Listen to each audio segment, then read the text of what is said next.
Close your eyes if you haven't already. You don't need to do anything right now. You don't need to solve anything, figure anything out, or hold on to any thought for longer than it naturally wants to stay. You can just lie there, breathing slowly, letting the words drift toward you the way sound does when you're almost asleep. Present, but not demanding, there, but not insisting. Tonight we're going somewhere familiar, a town you've probably visited hundreds of times without ever quite being able to place it on a map. A town with a nuclear plant on the edge of things, a bar that's always open, a school where nothing ever really changes, and a family that has somehow remained exactly the same for over 30 years. You know this place.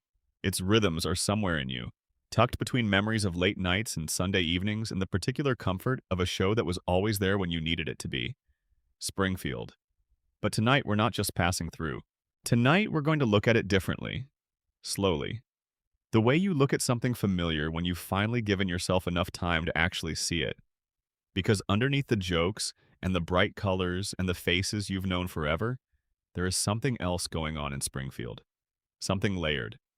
Something that has been quietly building in the background of every episode, every season, every decade.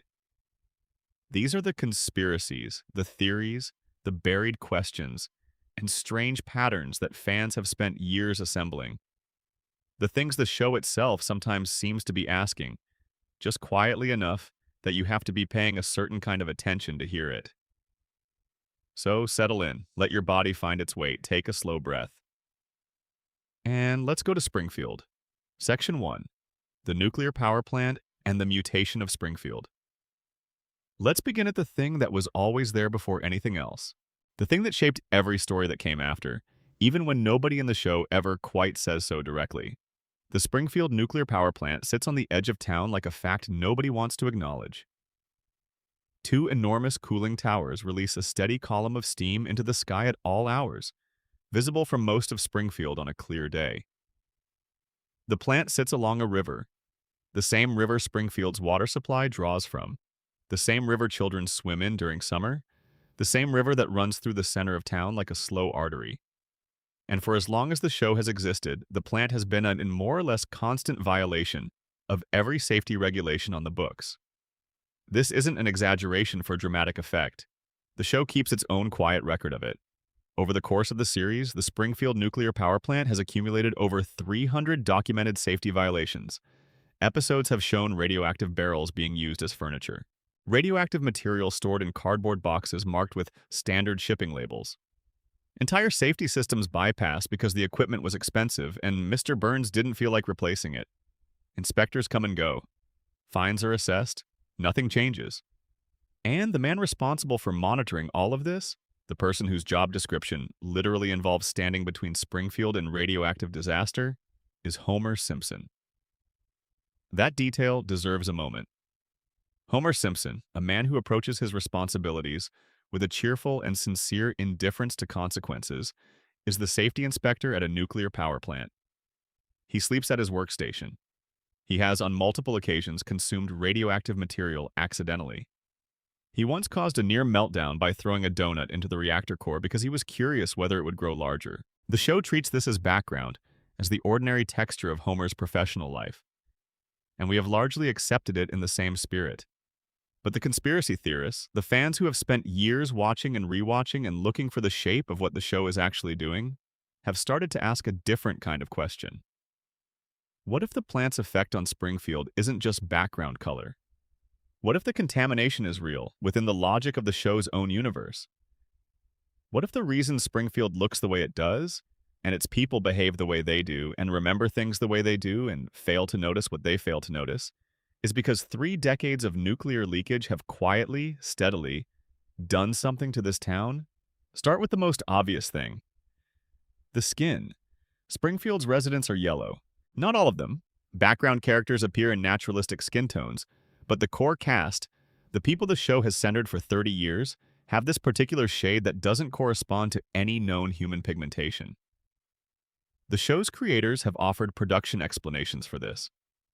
It was an animation choice meant to make the characters pop on screen, to make them immediately recognizable during channel surfing. These are reasonable answers from a production standpoint. But within the world of the show, nobody has ever explained the yellow skin. It is simply how these people look. It has never been commented on, never flagged as unusual, never prompted any character to ask the obvious question. Prolonged exposure to certain kinds of environmental contamination can cause jaundice, a yellowing of the skin caused by elevated bilirubin levels, typically associated with liver dysfunction. In ordinary life, jaundice is a symptom that resolves once the underlying cause is treated.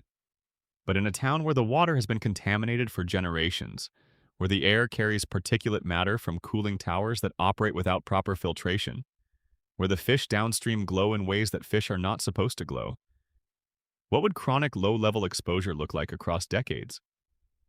What would it look like in the second generation? The third? Yellow skin, 4 fingers instead of 5. Eyes that bulge slightly beyond what standard human anatomy produces. Hair that behaves in ways that defy both physics and biology. These are the physical markers of the residents of Springfield. They have always been the physical markers of the residents of Springfield. The show asks us to accept them as stylistic choices and at the level of animation they are. But the conspiracy asks, within the fiction, within the world the show has built, what explains them? The three-eyed fish explains them. Or rather, the three-eyed fish is the show's own acknowledgement that something in Springfield's environment is producing mutations in living organisms. Blinky, the three-eyed fish, appears in a Season 2 episode and becomes, briefly, a political crisis. Bart catches him in the river near the power plant. The discovery goes public. A gubernatorial candidate uses Blinky as evidence that Burns is poisoning the environment, and Burns is forced to eat the fish on live television to prove it's harmless. The episode ends. The election concludes. Blinky becomes an occasional background detail, a piece of local color, a recurring joke. But within the logic of the show, Blinky is not a joke. He is a mutation produced by radiation in a river that runs through the center of town. He is evidence. And the question that the show never quite asks, the one that sits quietly at the edge of every subsequent episode, is this. If the radiation is doing that to the fish, what is it doing to the people who drink the same water? The theory holds that the answer is visible in every frame of the show.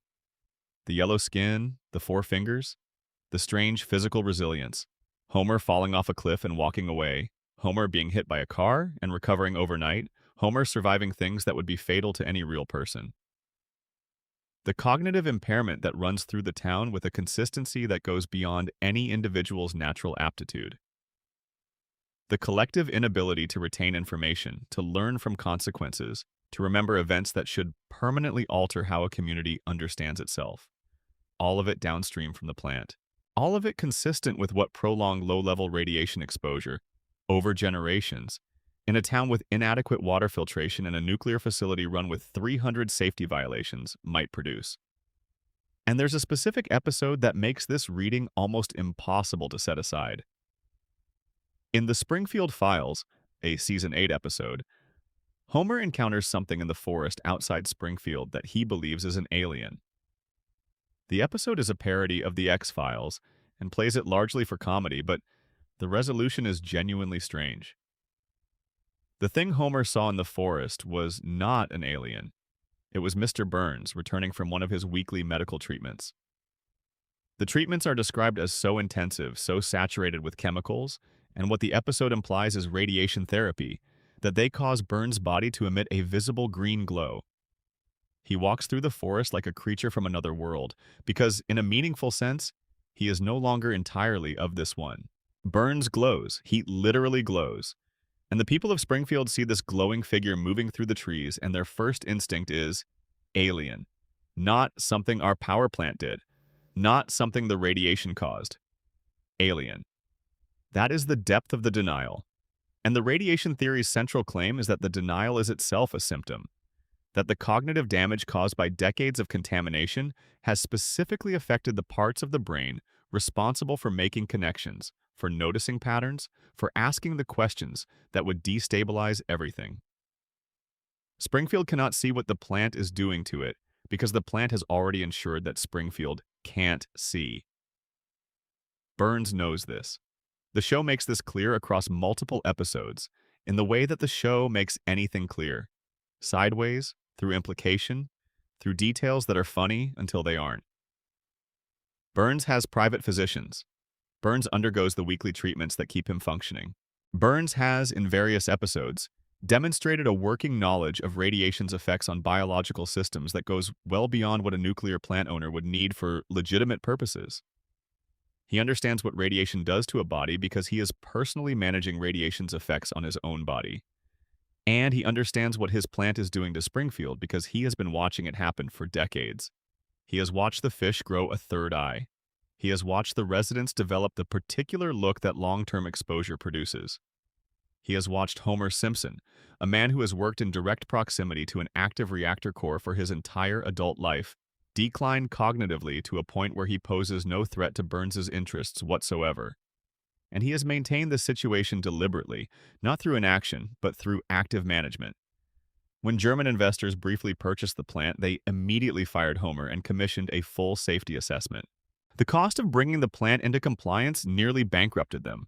Burns bought the plant back and rehired Homer the same week. A competent safety inspector would close the plant. Homer ensures it stays open, stays leaking, stays producing the slow contamination that keeps Springfield exactly as Burns needs it to be. The residents of Springfield are not eccentrics. They are not simply colorful characters in an animated sitcom. They are, on this reading, a population that has been systematically altered, physically, cognitively, behaviorally, by decades of exposure to something they were never supposed to identify. The comedy of Springfield is what contamination looks like from the inside. It looks like Homer falling asleep at his workstation. It looks like a mob forming over a trivial grievance while ignoring a catastrophic one. It looks like a town that catches a three-eyed fish and turns it into a local mascot. It looks like normal. It always looks like normal, because by the time it has gone on long enough to look like anything, normal is all that anyone can remember. The nuclear power plant is the first conspiracy because it is the one that contains all the others. Everything in Springfield happens downstream from it. The mutations are real. The cognitive effects are real. The collective passivity is real. They have simply been running long enough that nobody can remember what the town looked like before, or imagine what it might look like after, or conceive of a version of their lives in which the cooling towers weren't there on the horizon, steady and familiar, releasing their white steam into the Springfield sky. If you're already feeling your eyes get heavy, that's exactly right. That's what's supposed to happen. Before you drift too far, leave a comment and tell me where you're watching from and what time it is there. I genuinely love reading those. And if you want more of this kind of thing, subscribing helps more than you'd think. Okay, back to Springfield. Section 2. Homer's Coma, the dream that never ended. This is the one that changes everything if you let it. It begins with a question that sounds simple on the surface but gets stranger the longer you sit with it. When exactly did The Simpsons become a different show from the one it started as? Because anyone who has watched the series from the beginning knows that something shifted.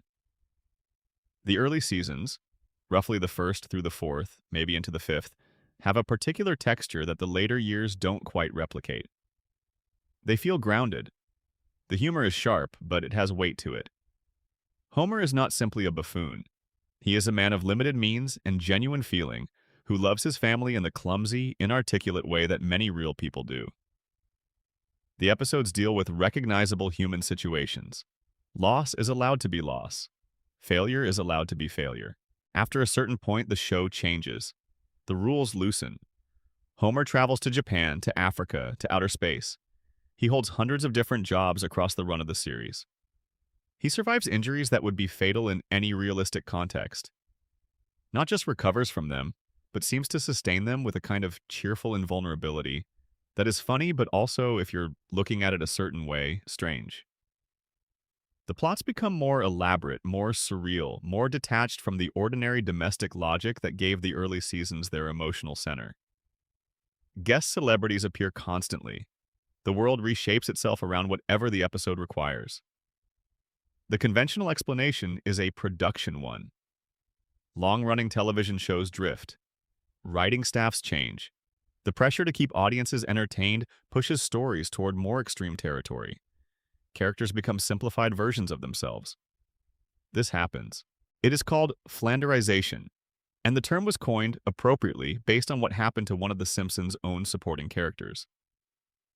But there is another theory, quieter, stranger, and in some ways more beautiful. The theory is this: Homer Simpson has been in a coma since 1993, and everything the show has depicted since that point is not the real Springfield, but Homer's dream of it. The episode that triggers the theory is So It's Come to This, a Simpsons clip show, which aired in April 1993.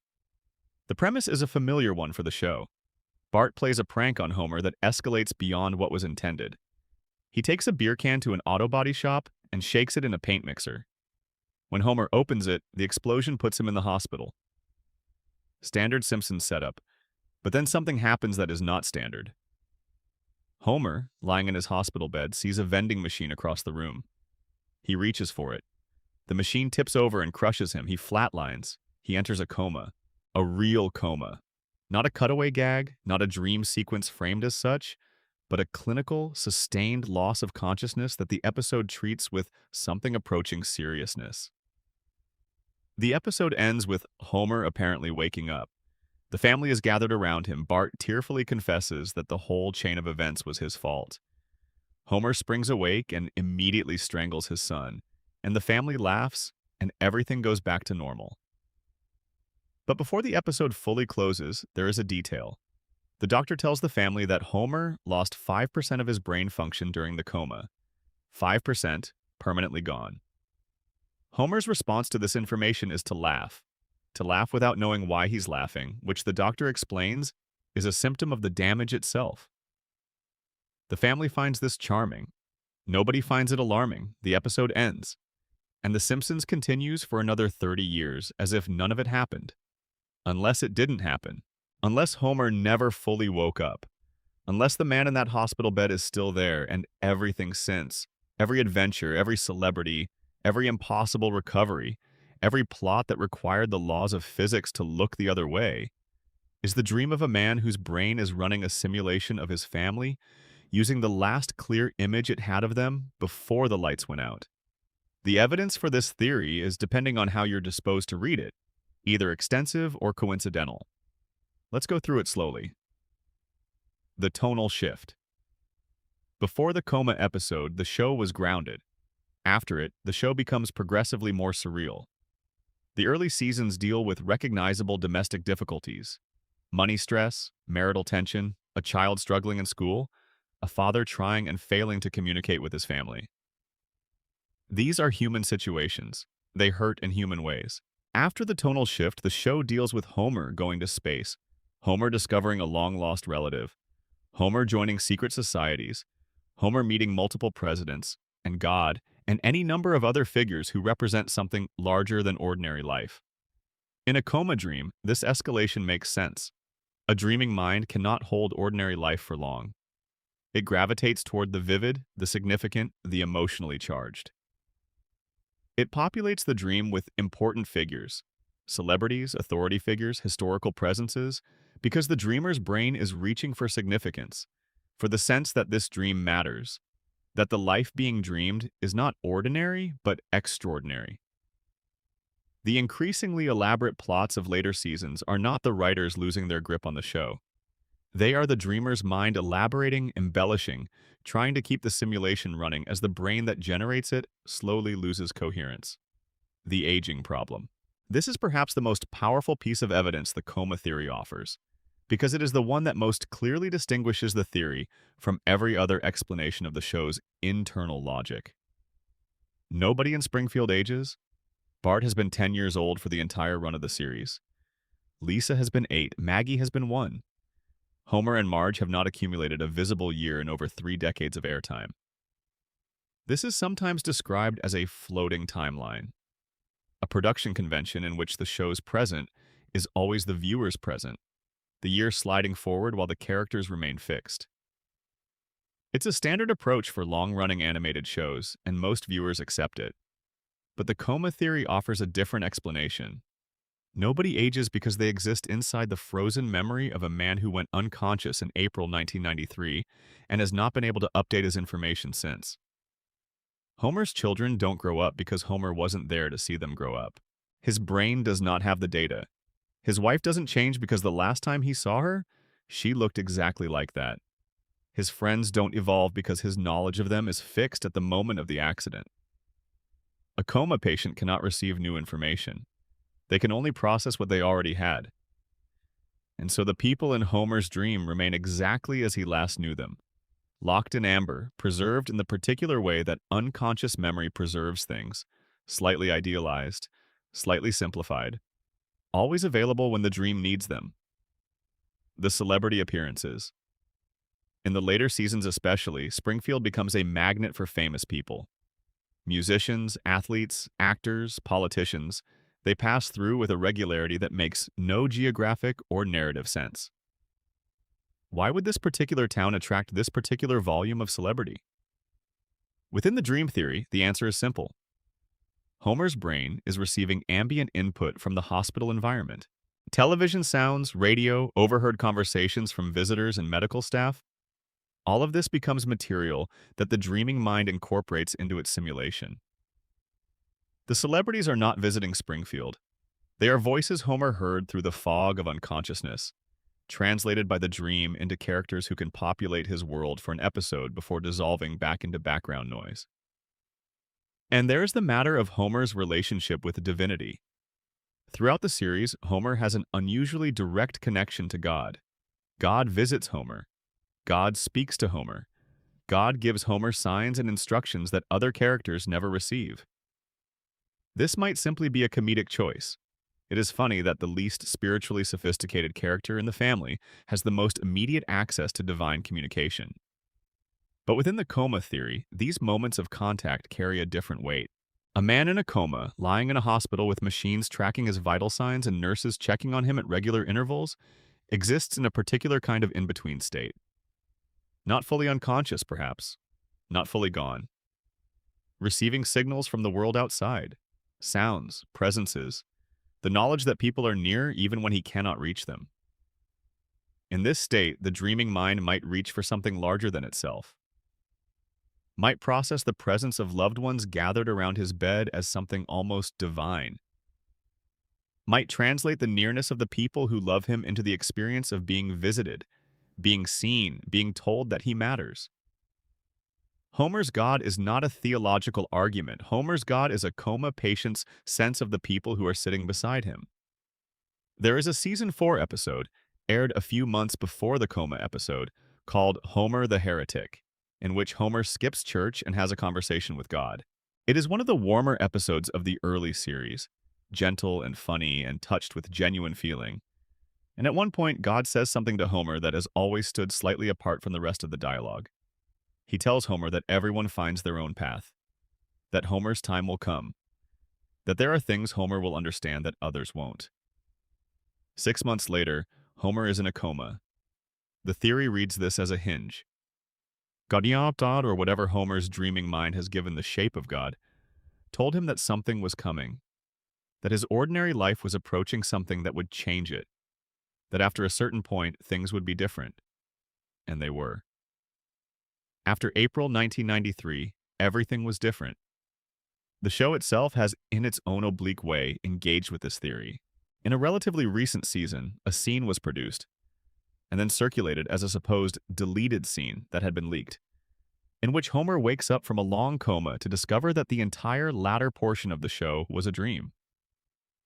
The scene was eventually confirmed as a deliberate plant by the writers, a hoax designed to acknowledge the theory without confirming it. The official position is that Homer is not in a coma, that the show is not a dream, that the theory is fan speculation and nothing more. But the writers made the scene. They animated it. They gave it to the world in the form of a deliberate mystery, wrapped it in plausible deniability, and watched what happened. And what happened was that the fans who had always believed in the theory found their belief renewed, because the very act of making and planting that scene said, "We know about this. We've thought about it. It means something to us even if we can't say so officially." The coma theory survives because it does something that no other explanation of the show quite manages. It makes everything make sense at once. The frozen time, the escalating surreality, the physical invulnerability, the celebrity parade, The way Homer always finds his way home by the end of the episode, no matter what has happened, no matter how far he's traveled or how much has been destroyed. He finds his way home because the dream won't let him not. Because the dream was built for exactly one purpose: to keep him with his family. To keep Marge beside him and Bart in trouble and Lisa playing saxophone and Maggie small enough to hold. To hold the world still at the moment before everything changed, and keep it there and keep it there and keep it there. Homer's coma is not a nightmare. On this reading, it is the only version of heaven a man like Homer would ever ask for. A house on Evergreen Terrace. The kids always young, Marge always patient, the TV always on. Nobody has to say goodbye. Breathe slowly. Let that settle somewhere comfortable. There's more to come, but you don't have to rush toward it. Springfield will still be there. Section 3. Who really shot Mr. Burns? There is a mystery at the center of The Simpsons that the show spent an entire summer asking the world to solve. And when it finally gave the answer, a large portion of the audience quietly concluded that the answer wasn't quite right. Not wrong, exactly. The show stood behind it. The writers confirmed it.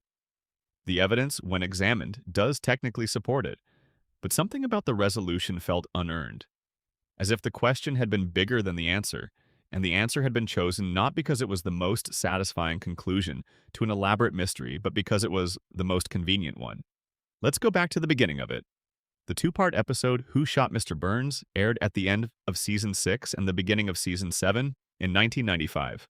At that point, The Simpsons was at the peak of its cultural presence, one of the most watched programs in America, discussed in newspaper columns and academic papers and dinner table conversations with equal seriousness. The cliffhanger was designed with full awareness of this status. It was produced as an event, promoted as a genuine cultural moment, and it asked the audience to do something that television had rarely asked of them. To treat a fictional crime as if it were real, to gather the evidence, to build a theory, to guess. Fox ran a contest. Newspapers published analysis. The internet, still in its relative infancy, buzzed with speculation in forums and news groups that now exist only in archives. America cared, genuinely and collectively, about who had shot an elderly cartoon billionaire. The setup that makes the mystery possible takes up most of Season 6 to assemble. Burns, dissatisfied with the nuclear plant's output and hungry for more power, devises a scheme to drill for oil beneath Springfield Elementary School. The school is supposed to benefit from the oil revenue. Instead, Burns finds a way to take it all for himself. The school loses its funding. Groundskeeper Willie loses a small fortune. The Springfield retirement castle is destroyed when Burns's drilling causes a sinkhole. Principal Skinner loses the money he needed for school repairs. Tito Puente loses the music program he'd just had reinstated. Mo Sheslack loses his bar when Burns's economic manipulation bankrupts the neighborhood. And then, for a finale, Burns constructs a mechanical disc that permanently blocks the sun over Springfield. Not figuratively, not as a metaphor, but literally. He blocks the sun. He forces the entire town into darkness so that every resident will be compelled to buy electricity from his plant around the clock. The town loses sunlight. Crops die. Morale collapses. And Burns does this with an ease and cheerfulness that makes it somehow worse than if he'd done it with obvious malice. Everyone in Springfield has a reason to want Burns dead. The show takes time to establish this for nearly every recurring character. Homer, because Burns has spent years unable to remember his name despite Homer working for him throughout his adult life, a running gag that, examined closely, is not very funny at all. Bart and Lisa, because the school lost its money. Grandpa, because the retirement home was destroyed. Willie, because he lost his fortune. Tito Puente, because the music program is gone.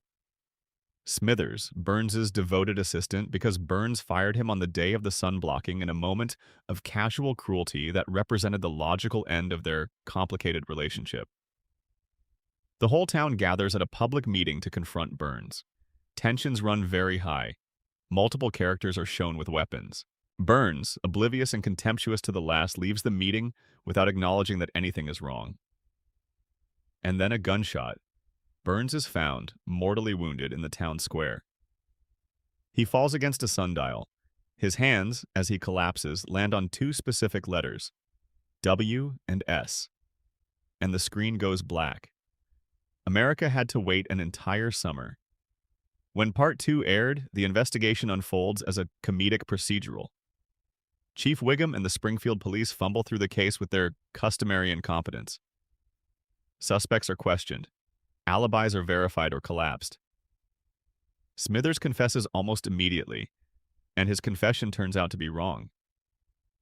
He was so intoxicated the night of the shooting that he was somewhere else entirely, having shot a different person in an entirely different location. One by one, the obvious suspects are cleared. Then the DNA evidence comes back, an eyelash on Burns's suit. The DNA matches the Simpson family. Homer's fingerprints are on the gun. Homer had the clearest motive of anyone in Springfield.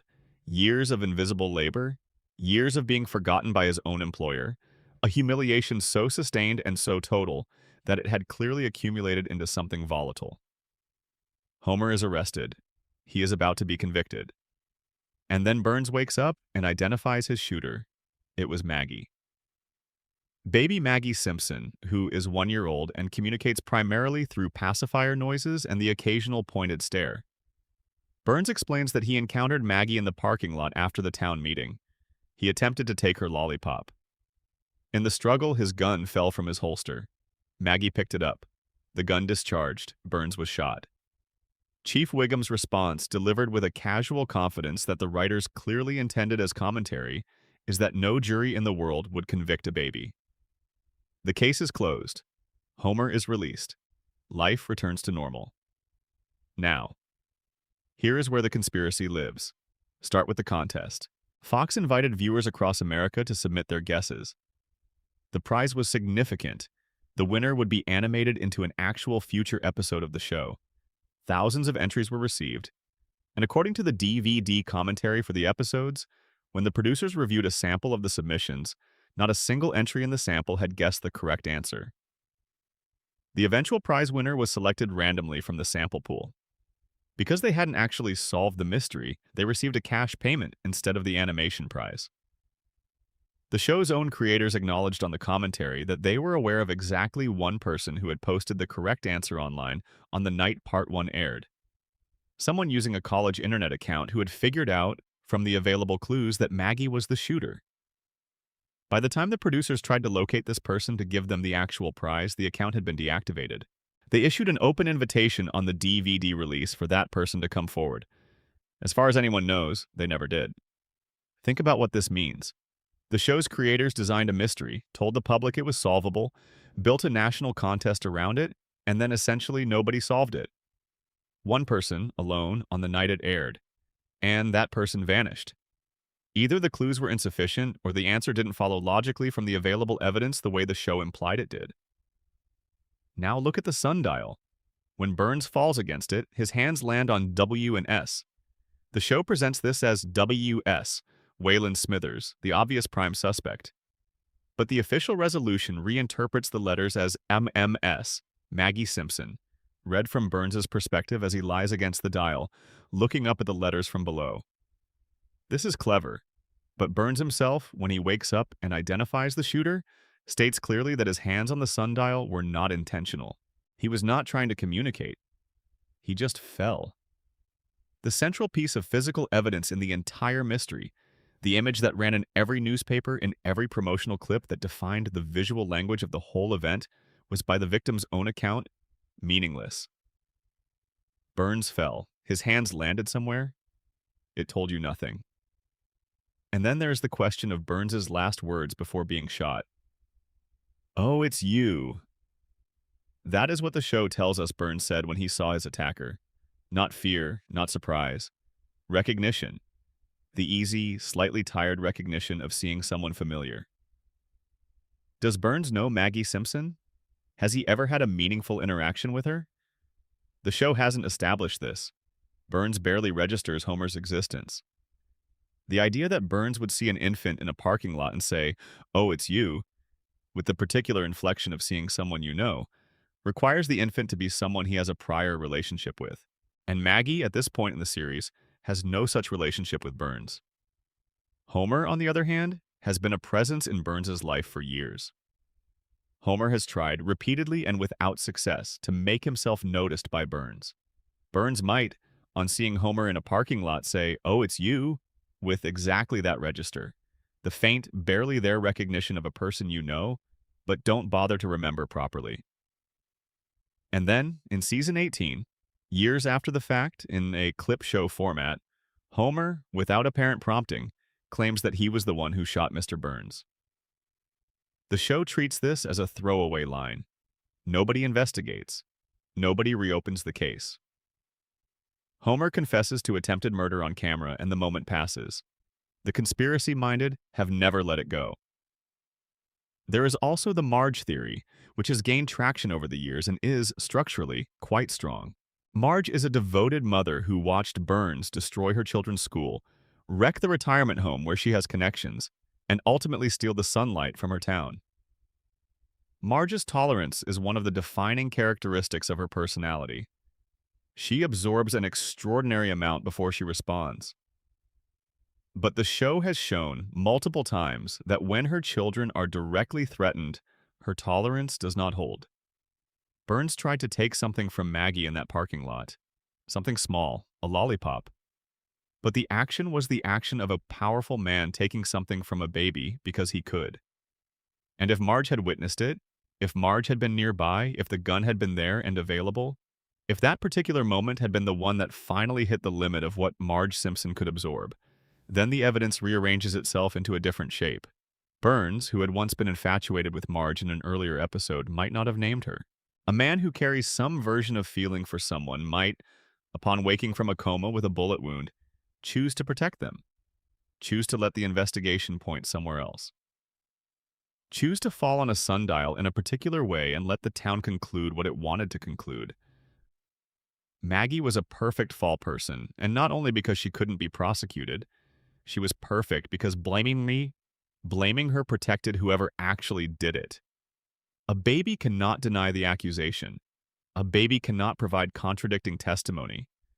A baby can only exist as the answer, small and round and silent, in a crib at the center of a solved case. There are also the alternate endings. A complete, fully produced alternate conclusion was animated in which Smithers is revealed as the real shooter. Full-length, fully voiced, fully rendered. This ending was shown in a clip show episode hosted by Troy McClure, who dismisses it by explaining that the Simpson DNA evidence would have had to be ignored, and then makes a direct joke comparing this to the O.J. Simpson trial, where a jury had famously ignored DNA evidence to acquit. The show is winking at you. It is saying, we know what ignoring evidence looks like. We know how conclusions get reached. We know that the official answer and the correct answer are not always the same. The mystery was never solved. It was closed.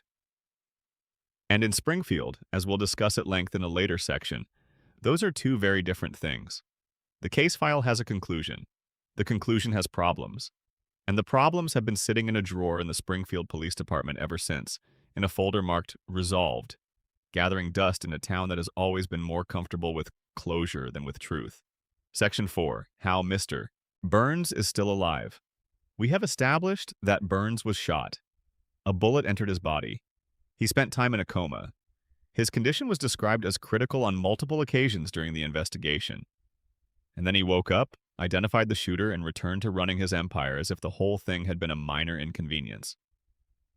This is played as comedy. Burns's physical indestructibility is part of his characterization. One of the running gags of the series is that no amount of physical damage seems to substantially alter his functioning. But the conspiracy framework asks a more interesting question.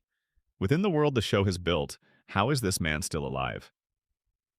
Not as a joke, but as a genuine question about the mechanics of Springfield's reality. Let's approach it from the fact the show itself offers. Charles Montgomery Burns is old. How old exactly is a question the show has deliberately refused to answer consistently. Various episodes place his birth in different decades of the late 1800s.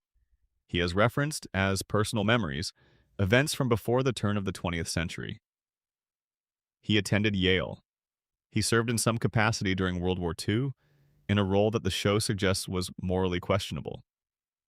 He knew people who are now historical figures. By the most conservative reading of the available evidence, Burns is well over 100 years old. By less conservative readings, he may be pushing 140. He does not merely exist at this age, he runs a corporation. He schemes. He plots long-term strategies that require sustained cognitive function. His mind is, by Springfield standards, razor sharp, which in absolute terms may not be much, but in relative terms is significant. He outmaneuvers people. He anticipates consequences. He manages an enterprise that, whatever its ethical status, requires genuine organizational intelligence. How does he do this? The Springfield Files offers the most direct answer the show has ever provided. Burns returns each week from a medical treatment that is described as so intensive, so chemically saturated, that it causes his body to emit a visible green glow. He wanders through the forest in the aftermath of these sessions in a daze. Not quite alert, not quite present, his body processing whatever has been done to it. The treatments apparently need to be administered weekly. Miss one, the implication runs, and Burns deteriorates. The treatments are not curing anything. They are maintaining a status quo, keeping the machine running through scheduled servicing rather than any organic biological function. What are the treatments? The episode doesn't specify. They involve radiation. This seems clear from the glow, from the context of a nuclear facility owner who has spent a century in proximity to radioactive material. But beyond that, the show leaves it open. The conspiracy builds its answer from what the show does tell us. Burns has, across multiple episodes, been described as hosting every known disease simultaneously in his body. A doctor informs him of this in one of the show's most quoted scenes. The diagnosis is delivered as dark comedy. Burns has contracted every illness in the medical literature, and they are present in such perfect equilibrium, each one blocking every other one from progressing, that none of them can kill him. The doctor calls it Three Stooges syndrome. 3 people trying to get through a doorway at once, none of them able to pass. Played for laughs? But if you take it seriously, within the logic of the show, what it describes is a biological system that has been so thoroughly disrupted by decades of exposure and experimental treatment that it has arrived at a terrible and persistent stability. Burns is not healthy. He has never been healthy in any conventional sense. He is a collection of competing pathologies that have been managed over decades into a state where they sustain each other rather than destroying him. The weekly treatments don't cure the diseases. They maintain the equilibrium.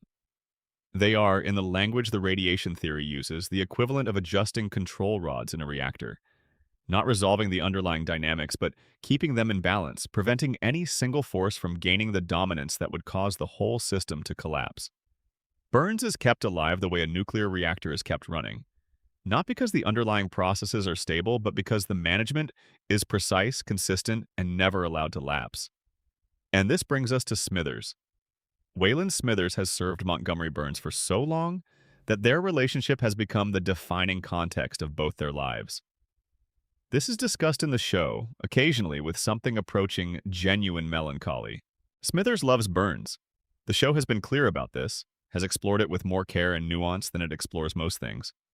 And that love is complicated by the power dynamic, the unrequited nature of it, and by the fact that Smithers' devotion has structured his entire existence.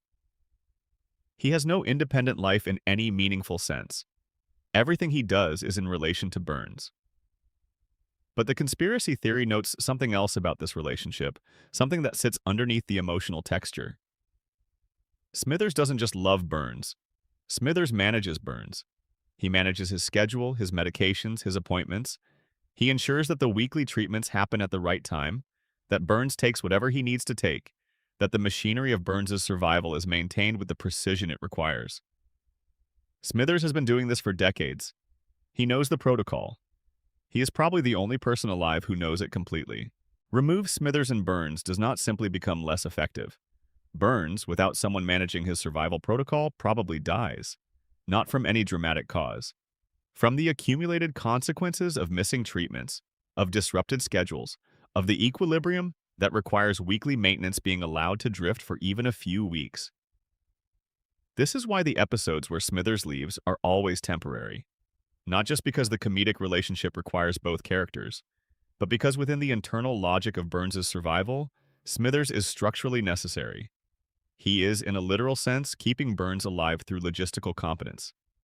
And he knows this. And Burns may know this too, in whatever way a man like Burns acknowledges dependency. There is a reading of their entire relationship in which the devotion and the dependency are not separate things, but the same thing, observed from different angles. Smithers stays because he loves Burns. Smithers stays because leaving would kill Burns. Smithers stays because who would he be if Burns were gone? These are not contradictions. They are the same reason, expressed in different emotional registers. Then there is the historical dimension.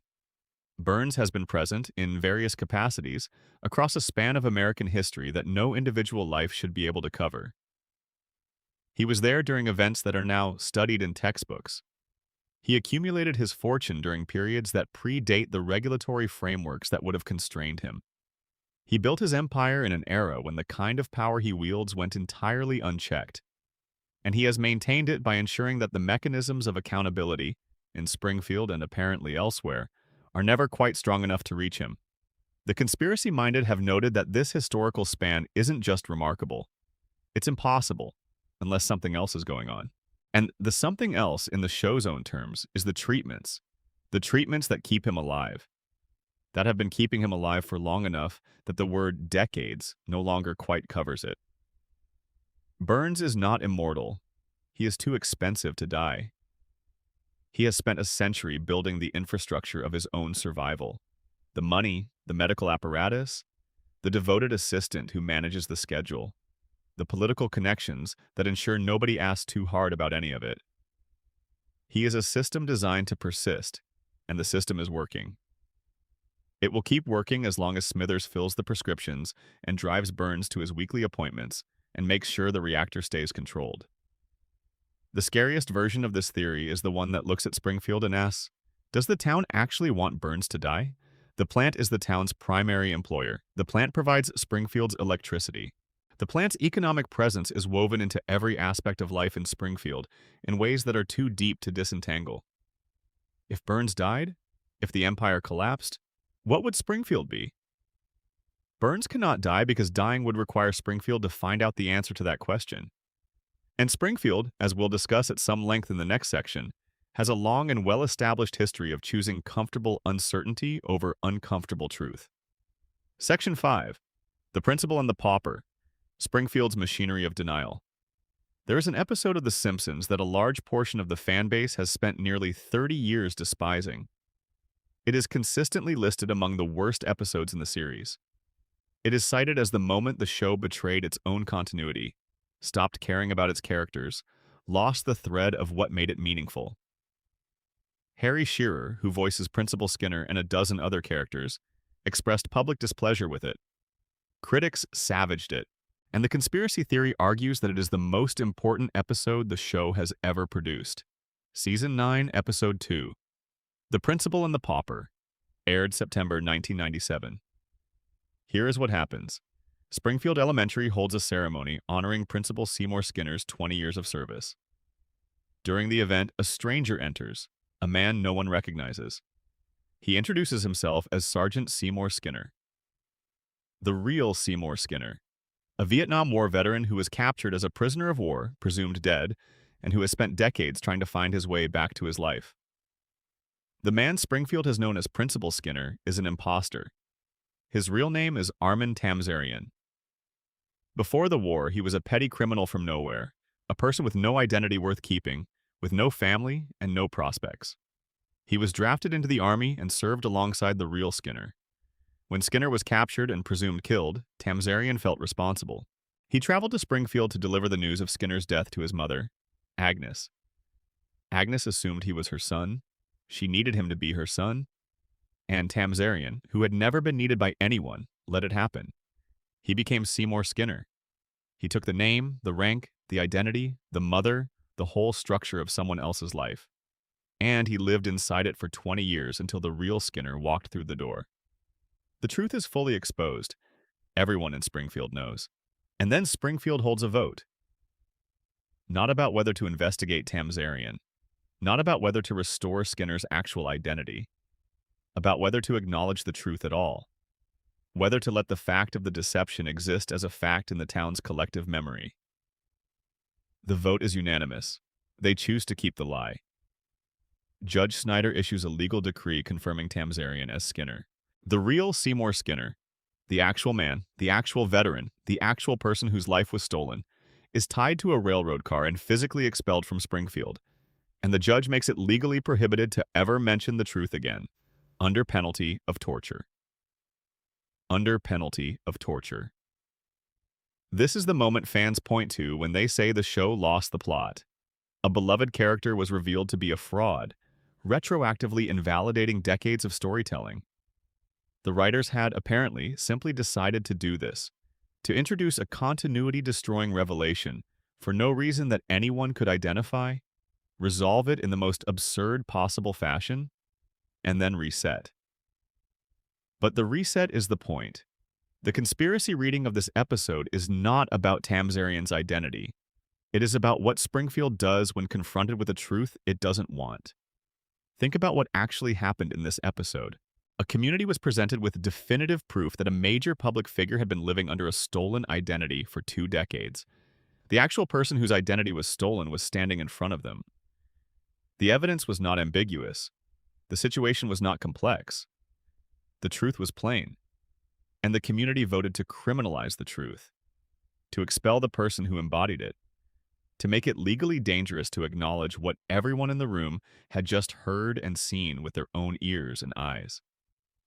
This is not a story about one strange community making one strange decision. This is a story about how communities manage uncomfortable information. Small communities, in particular, have a remarkable capacity for collective denial. Scandals get buried. Crimes get absorbed into the background. The official version of events gets maintained through social pressure, through ostracism of those who won't comply, through the gradual erosion of any counter-narrative until the lie is the only story anyone remembers. The Principal and the Pauper didn't break the Simpsons.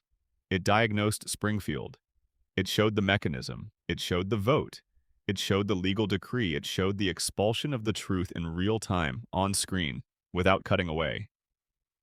Every other time Springfield forgets a catastrophe, every other time the dome comes down and the radiation leaks and the sun gets blocked and the crisis resolves and life returns to normal, it happens off-screen in the gap between episodes, in the invisible machinery of the show's reset button. This is the one episode where you see the machinery, where the show let you watch Springfield do the thing it always does, but slowly, with full documentation. A town held a vote on whether to remember the truth. They voted no. The person who carried the truth was put on a train and sent away. And life continued as it always had. This is how every reset in Springfield works. This is how the three-eyed fish became an acceptable part of the local landscape. This is how the dome came down in the Simpsons movie and then was never mentioned again. This is how Homer can have a new job every episode and nobody asks what happened to the last one. This is how Bart can have growth experiences that fundamentally alter his understanding of himself or his relationship with his father and then appear in the next episode unchanged. Springfield does not forget by accident. Springfield forgets by consensus. By the silent social contract that says we will not acknowledge what happened. We will maintain the agreed-upon version of reality. We will treat the lie as truth. And anyone who insists on the other version will be dealt with. The real Seymour Skinner is the show's clearest depiction of what happens to that person. He showed up with proof. He had the receipts. He was the truth in person. And the town tied him to a train. This is the show telling you, as plainly as it ever tells you anything, that Springfield is not a quirky town with charming foibles. Springfield is a community that has decided, collectively and deliberately, that comfort is worth more than truth. That the agreed-upon version of reality is worth defending by any means necessary. And that people who threaten the agreed-upon version of reality are to be removed from it. The coma theory layers over this in a way that is quietly devastating. If Homer is dreaming, if everything since 1993 is the product of an unconscious mind generating a simulation, then Homer's unconscious invented an episode about a town that votes to sustain a lie, about a community that makes peace with a stolen identity and expels the authentic version. about a world where the fake life can replace the real one and no one is punished for it. Homer in the coma is living a life that is not quite his real life. He is living the simulation. And the simulation in this episode told a story about how simulations work, about how the fake version becomes the real one if everyone agrees to treat it that way, about how the truth can be put on a train and sent somewhere where it won't bother anyone. The fans who hated this episode were not wrong to hate it exactly. It was disruptive. It violated the trust between audience and story in a way that felt gratuitous. But the conspiracy reading suggests that the disruption was the purpose. The show was saying something it couldn't say directly, using the tools available to it, shock, comedy, absurdism, to smuggle a diagnosis of its own setting past an audience that might not have accepted it, stated plainly. Springfield forgets because forgetting is the deal. And the principal and the pauper is the only time the show ever showed you the contract being signed. Section 6. Maggie Simpson. The silence behind the pacifier. Maggie Simpson does not talk. This is the most obvious fact about her, and it is also, if you examine it from the right angle, the most interesting fact about her. Because Maggie does not talk in the way that a person who has made a deliberate strategic decision does not talk. Quietly, consistently, with a kind of watchful patience that sits uneasily with the assumption that she is simply a baby who has not yet developed language. She has been 1 year old for the entire run of the show, 36 years as an infant. And in that time, without saying a word, she has done more than most of the show's adult characters combined. She shot a billionaire. She organized and led a daycare rebellion against a tyrannical caretaker who was older, larger, and in every conventional sense, more powerful than she was. She has protected her family from threats that the adults around her couldn't even identify in time to respond to. She has demonstrated problem-solving abilities that would be remarkable in a competent adult, executed in real time, under pressure, by someone whose body cannot reliably support an upright walking posture. And through all of it, she has remained silent. Start with the shooting, because it's the act that defines her in the broader cultural conversation, and because the ending of the episode in which it occurs has never quite been resolved. We've discussed the Who Shot Mr. Burns mystery at length in a previous section, and we've left open the question of whether Maggie's role in the shooting was as simple as the official account suggests. But whatever the mechanics of the shooting were, whether it was purely accidental, partly intentional, or something that Maggie processed and responded to in ways her family never understood, the aftermath tells us something. After Burns is identified as the shooter and the investigation concludes, the final shot of part 2 is Maggie alone in a room. The rest of the family has left. She looks around the room carefully, she checks that nobody is watching, and then she moves her pacifier in a motion that clearly mimics pulling a trigger. She waited until she was alone. She surveyed her surroundings, she confirmed that no one was present. And then she reenacted the event in private. A baby doing this by accident, reflexively, without conscious intention, would not wait until the room was empty, would not check the doorway, would not confirm the absence of observers before performing the gesture. The sequence of actions in that final shot requires situational awareness, causal understanding, social awareness of consequences, and impulse control sophisticated enough to suppress the gesture until a safe moment. These are not traits associated with 1-year-olds. They are traits associated with someone who understands exactly what they did, who understands that the information should be kept private, and who has judged correctly that the moment to express it privately has arrived. That is not a baby mimicking something she witnessed. That is a mind operating at a level the show has never quite been willing to name directly. Then there is The Longest Daycare, a short film released in 2012 that was nominated for an Academy Award. In 7 minutes of dialogue-free animation, Maggie is dropped off at a daycare center and encounters a caterpillar about to become a butterfly. Another baby, the show's recurring infant antagonist Gerald, identifiable by his single comically large eyebrow, wants to destroy it. What follows is a miniature action film in which Maggie outmaneuvers the bully, the staff, the facility's physical layout, and a series of escalating obstacles to protect the caterpillar and release it safely. She does this without speaking a word. She does it through observation, planning, rapid improvisation, and adaptive problem-solving. She reads the environment. She identifies threats before they materialize. She develops multi-step strategies on the fly and executes them with precision. She predicts the behavior of the other babies, the staff, the architecture of the building itself. Her body, meanwhile, can barely keep up with her mind. She falls, she stumbles, she crawls when she needs to run. The gap between her cognitive functioning and her motor capacity is large and visible. But the cognitive functioning compensates. Every decision is correct. Every adaptation is optimal. The butterfly gets out. Gerald is foiled. Maggie sits in the garden and watches the butterfly go. 7 minutes. No dialogue. An Academy Award nomination. The show has also tested Maggie's intelligence directly in various episodes.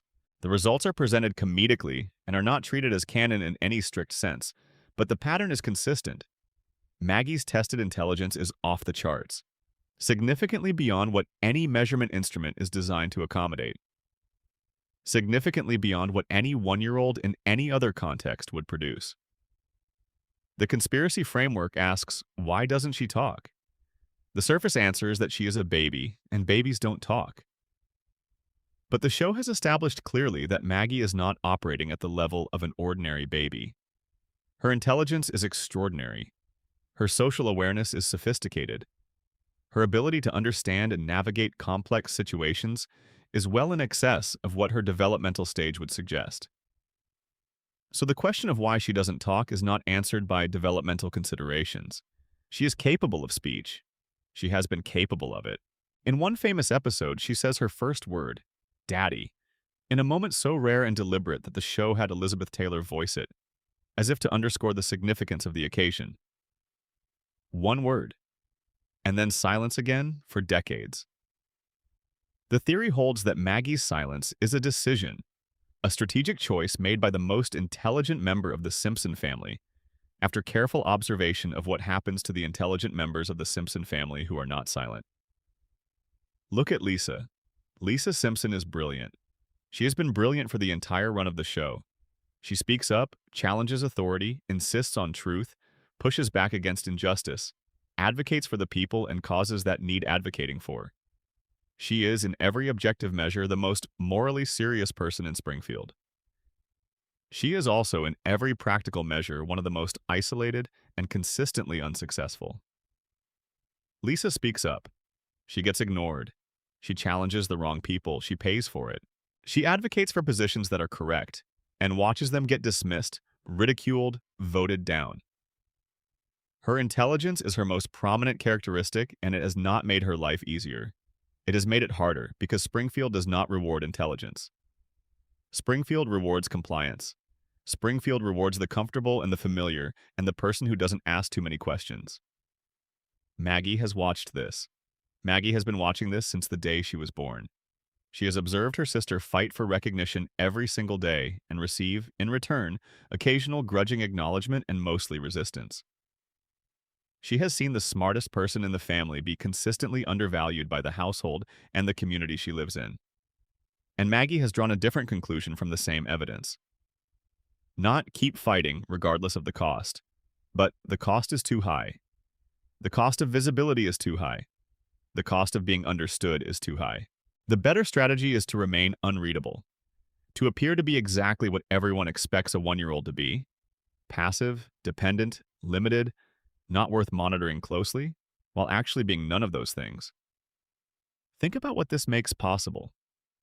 Because the family doesn't notice Maggie's capabilities, she moves through the world without the friction that Lisa constantly encounters. She is never underestimated in the damaging way, because she is never estimated at all. She is the baby. She is assumed to be helpless. And from inside that assumption, she can do anything. Can rescue butterflies. Can shoot billionaires. Can organize daycare rebellions. Can observe everything that happens in the Simpson household with the patient, total attention of someone who has nothing else to do except watch and learn and wait. There is a reading of the radiation theory that makes Maggie the most interesting case study in Springfield. If the contamination from the plant affects different people differently, if the same exposure that dimmed Homer's cognitive function to a clinical level did something different to Maggie, then Maggie represents the other extreme.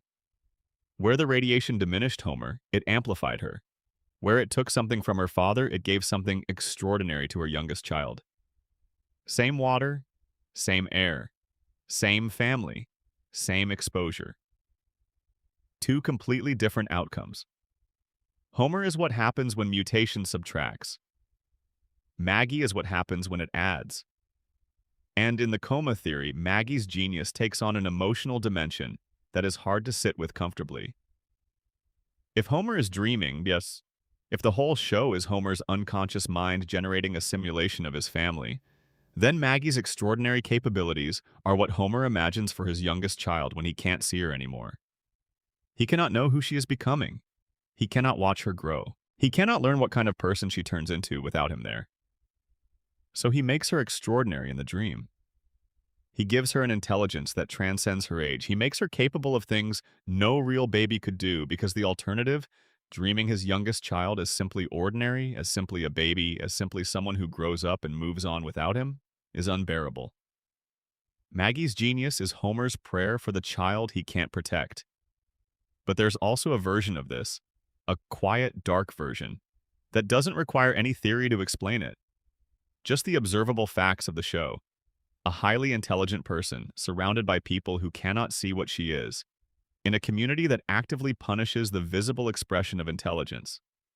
Learning from observation that silence is safety, that invisibility is armor, that the less they understand you, the more you can do. Waiting, watching, building behind the pacifier and the large innocent eyes, some plan or capability or understanding that the show has never let us see completely. Maggie doesn't talk because she has decided not to. And whatever she's waiting for, whatever moment she's conserving herself toward, Springfield has no idea it's coming. Section 7. The Predictions. How a Cartoon Shapes Reality. There is a category of Simpsons content that has, in the last decade or so, taken on a life entirely separate from the show itself. Screenshots, clips, short video compilations, evidence apparently that the writers of a cartoon sitcom from 1989 have been accurately forecasting world events for over 30 years. The phenomenon is known simply as the Simpsons predictions, and it has become one of the most shared and discussed aspects of the show's legacy. You have probably seen examples. Let's go through the most famous ones because they deserve to be laid out properly before we discuss what's actually happening with them. In the year 2000, the show aired an episode called Bart to the Future. The premise involves Bart receiving a vision of his adult life, and in that vision, his sister Lisa has become the first female president of the United States. The episode includes a brief scene in which Lisa, upon taking office, refers to the budget deficit she has inherited from her predecessor, identified as Donald Trump. The episode aired 16 years before the 2016 presidential election. 16 years before Trump won the presidency, the show had depicted it as an established historical fact. The internet, when this was rediscovered in 2016, responded with a mixture of amazement and a kind of low-level existential discomfort that is difficult to fully articulate. How did they know? Was it coincidence? Was it something else? In a 1995 episode, a character is shown using a device on his wrist to send and receive messages, a device that looks, with the clarity of hindsight, remarkably like a modern smartwatch. The Apple Watch would not be announced for nearly 2 decades. In a 1993 episode, a particularly noted one, a flu virus originating from Asia spreads to Springfield, causing the familiar mixture of panic, hoarding, government incompetence, and frantic search for a cure.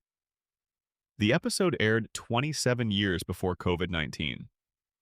During the fictional outbreak, the townspeople accidentally release a swarm of killer bees, which felt less like coincidence and more like something unsettling when Asian giant hornets, immediately dubbed murder hornets by a media hungry for additional bad news in 2020, appeared in the United States during the actual pandemic. In a 1998 episode, the show depicted the Walt Disney Company acquiring 20th Century Fox. This transaction would not occur in reality until 2019. For 21 years, it existed only in a cartoon. In 1996, a joke in Homerpalooza depicted the hip-hop group Cypress Hill accidentally booking the London Symphony Orchestra for the same performance. In 2024, Cypress Hill actually performed with the London Symphony Orchestra at the Royal Albert Hall. 28 years between the joke and the reality. There are dozens more. Enough that entire YouTube channels exist to catalog them. Enough that the phrase, "The Simpsons predicted it," has entered the language as a reliable reaction to any news story that triggers a sense of déjà vu. So, how? The people who actually make the show have an answer, and it is delivered with the patient weariness of people who have been asked this question many, many times. Al Jean, who has been an executive producer since the earliest seasons, has summarized the official position concisely. If you throw enough darts at a dartboard, you will hit some bullseyes. The Simpsons has produced nearly 800 episodes over 36 years. Each episode contains dozens of jokes, satirical observations, and extrapolations about American culture, technology, and politics. When you generate that volume of content over that span of time, some of it is going to line up with subsequent events through sheer probability. Bill Oakley, who ran the show during several of its most celebrated seasons, has been more specific. Most of what people call predictions are simply cases where history has repeated itself. The episodes are old enough that they've had multiple opportunities to become relevant. These are honest answers. They are also true. And fact-checking organizations that have investigated the phenomenon confirm that the majority of these apparent predictions are the result of volume, time, and the confirmation bias that causes humans to remember the hits and forget the misses. Nobody catalogs the episodes where the show predicted things that never happened. Nobody screenshots the Simpsons jokes about jetpacks and lunar colonies and technology that was imagined but didn't materialize on schedule.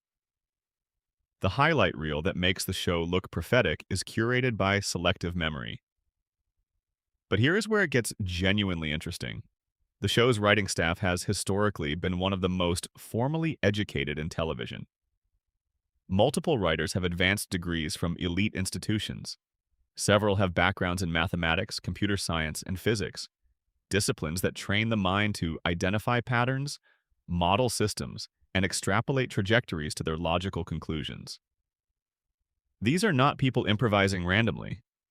When they wrote a joke about Donald Trump becoming president in the year 2000, they were drawing on the observable fact that Trump had been publicly flirting with a presidential run since the late 1980s.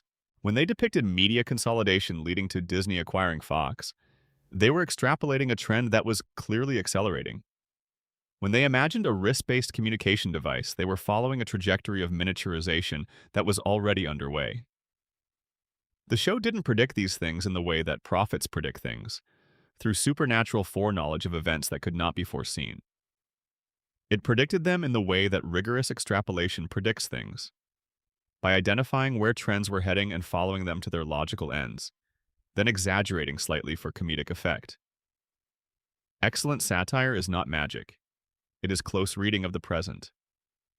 The best satirists are the best observers, and the best observers can describe the future accurately because the future, most of the time, is already visible in the present if you're paying close enough attention.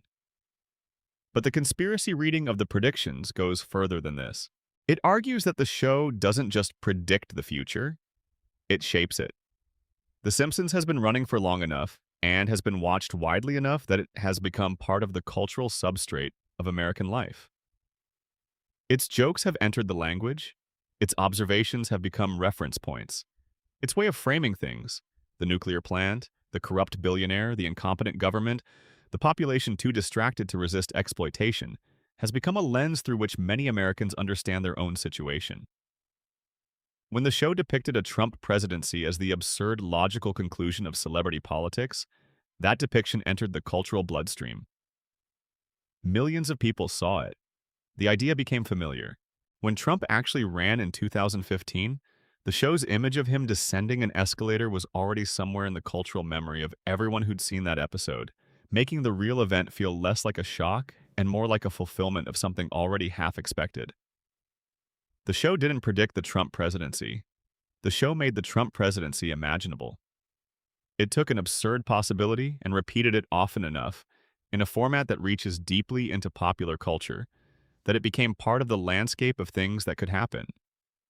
And things that become part of the landscape of things that could happen are significantly more likely to happen than things that remain unimaginable. This is the most interesting version of the predictions conspiracy because it implicates all of us. We watched the show, we laughed at the jokes, we absorbed the frame, and then gradually, incrementally, the frame became real. Not because the show predicted it, but because we had already been told what to expect. Springfield isn't a reflection of America. Springfield, in this reading, is a rehearsal for America. A place where the audience practices recognizing things before they arrive in their own lives. A place where the punchline lands before the setup is finished. Because the punchline was planted decades ago and has been growing toward us ever since. And there is one more layer to add. The predictions that came true are shared thousands of times. The predictions that didn't come true are forgotten. The confirmation bias is so strong, so consistently applied, that the resulting picture, a show with uncanny prophetic accuracy, is a creation of the audience's own selective memory as much as it is a product of the show itself. We built the legend of the Simpsons predictions. We built it the same way Springfield builds all its truths, by choosing what to remember and quietly letting the rest drift away. Section 8. Mona Simpson and the Conspiracy Against Homer. For the first 6 seasons of The Simpsons, Homer's mother was dead. That was the official story. Abe Simpson, Homer's father, the old man at the retirement home who tells rambling stories that go nowhere and embarrass everyone present, had told Homer when Homer was young that his mother had passed away. He'd shown him a grave. Homer had mourned in the way that Homer mourns things, with a depth that surprised him in the private moments when the comedy stepped aside and let the feeling through. He grew up believing he was a boy whose mother had died, whose father was cold and distant, who carried the particular loneliness of someone who felt, at some level that he couldn't articulate, that he had been left. This belief shaped Homer Simpson more profoundly than anything else in his history. His desperate need to be liked. His clinging love for Marge, the terror beneath it that she might one day realize she could do better and leave. His willingness to endure humiliation, degradation, and sustained mistreatment from his employer, rather than risk losing the stability of a job. His compulsive generosity, the way he throws himself into being loved by whoever is nearby. His difficulty with anger, the way it surfaces sideways, misdirected, strangling his son when he means to hold him. All of it runs back in some way to a hole in his childhood where his mother was supposed to be.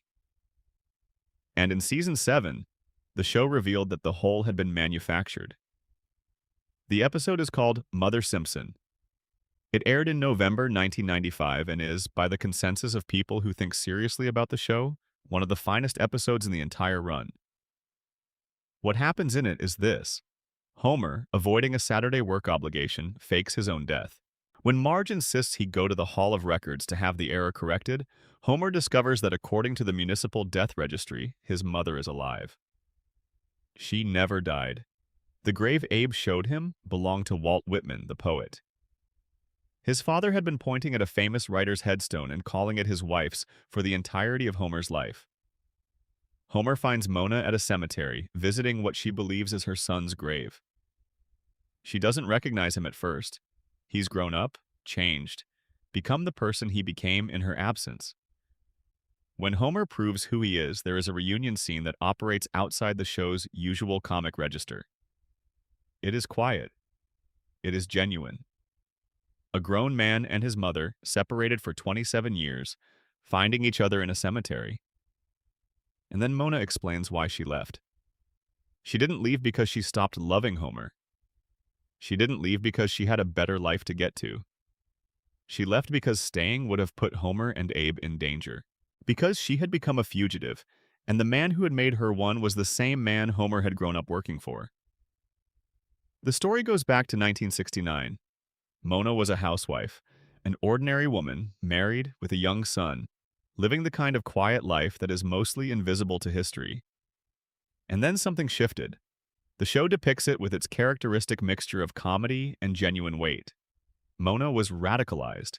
She joined a group of activists who had identified, in Springfield, a facility they considered too dangerous and too wrong to ignore. A biological weapons laboratory owned by Mr. Burns. Not a nuclear plant, a germ warfare facility. A laboratory designed to produce weaponized pathogens, the kind of thing that, in 1969, existed in a particular political and ethical context that the show handles with more care than it usually extends to real historical events. Burns was manufacturing biological weapons in the same town where Homer was growing up, where Springfield's children went to school, where families lived their ordinary lives without any idea that the richest man in town was producing the means of mass killing a few miles from their houses. Mona and her group broke into the lab. They destroyed the biological agents inside with what the show calls an antibiotic bomb. Not a lethal weapon, but a deactivation device, something designed to neutralize the pathogens rather than harm the people managing them. During the raid, they accidentally cured the asthma of the security guard on duty, who turned out to be a young Clancy Wiggum, the man who would later become Springfield's chief of police. The raid succeeded, the weapons were destroyed. Mona made a single mistake. As the group was fleeing, she stopped to help someone who had been knocked over in the chaos. She stopped because that was who she was, a person who stopped for people who needed help, even in the middle of a break-in at a biological weapons lab. The person she stopped to help was Mr. Burns. He saw her face, he identified her. He reported her to the FBI. From that moment, Mona Simpson was a fugitive. She could not go home. She could not contact her family. She could not explain to her young son what had happened, or hold him or tell him that she loved him and hadn't chosen to leave. She kissed Homer goodnight while he was sleeping and disappeared. He was 6 years old. He woke up and his mother was gone. Abe told him she had died, and Homer spent the next 3 decades of his life believing that he was the kind of child whose mother would rather be dead than present. Believing in the wordless way that abandoned children believe things, that there was something wrong with him, something that made people leave. Now the conspiracy takes shape. Burns didn't just identify Mona to the FBI, he pursued her. He held the grudge actively for decades, using his resources and his connections to ensure she could never safely return to her family. When Mona does come back to Springfield in this Season 7 episode, Burns spots her through a cab window almost immediately. He calls the authorities. The FBI appears. Mona has to run again. And Homer, who has just found his mother after 27 years, has to say goodbye to her in a parking lot, knowing why she's leaving, knowing who is responsible, knowing that the man who took his mother from him when he was 6 years old is the same man who has been signing his paychecks for his entire adult life. And then Homer goes to work the next day. He does not confront Burns. He does not quit. He does not, in any visible way, connect the dots between the billionaire who ruined his childhood and the billionaire at whose pleasure he is employed. The show plays this not as comedy, but as tragedy. Homer's inability to make this connection, to see the structure of what has been done to him, is the tragedy. He is too damaged to see it, too cognitively compromised by the radiation, by the crayon, by a lifetime of small injuries that have accumulated into something that functions like innocence, but is actually a much sadder thing. And there's more. The conspiracy goes deeper. In a later episode, it is revealed that Burns and Abe Simpson made a deal. Burns had committed a crime. The details are hazy in the way the show's continuity sometimes is. And Abe had witnessed it. In exchange for Abe's silence, Burns guaranteed that Homer would always have a job at the power plant. No matter how many mistakes Homer made, no matter how incompetent or how problematic his performance became, Burns had committed contractually to keeping Homer employed. This is why Homer cannot be permanently fired. He has been fired many times in the course of the series, and he always returns. The show treats this as a running gag. Homer gets fired, something happens, Homer gets his job back. But it is not a gag. It is a contractual obligation.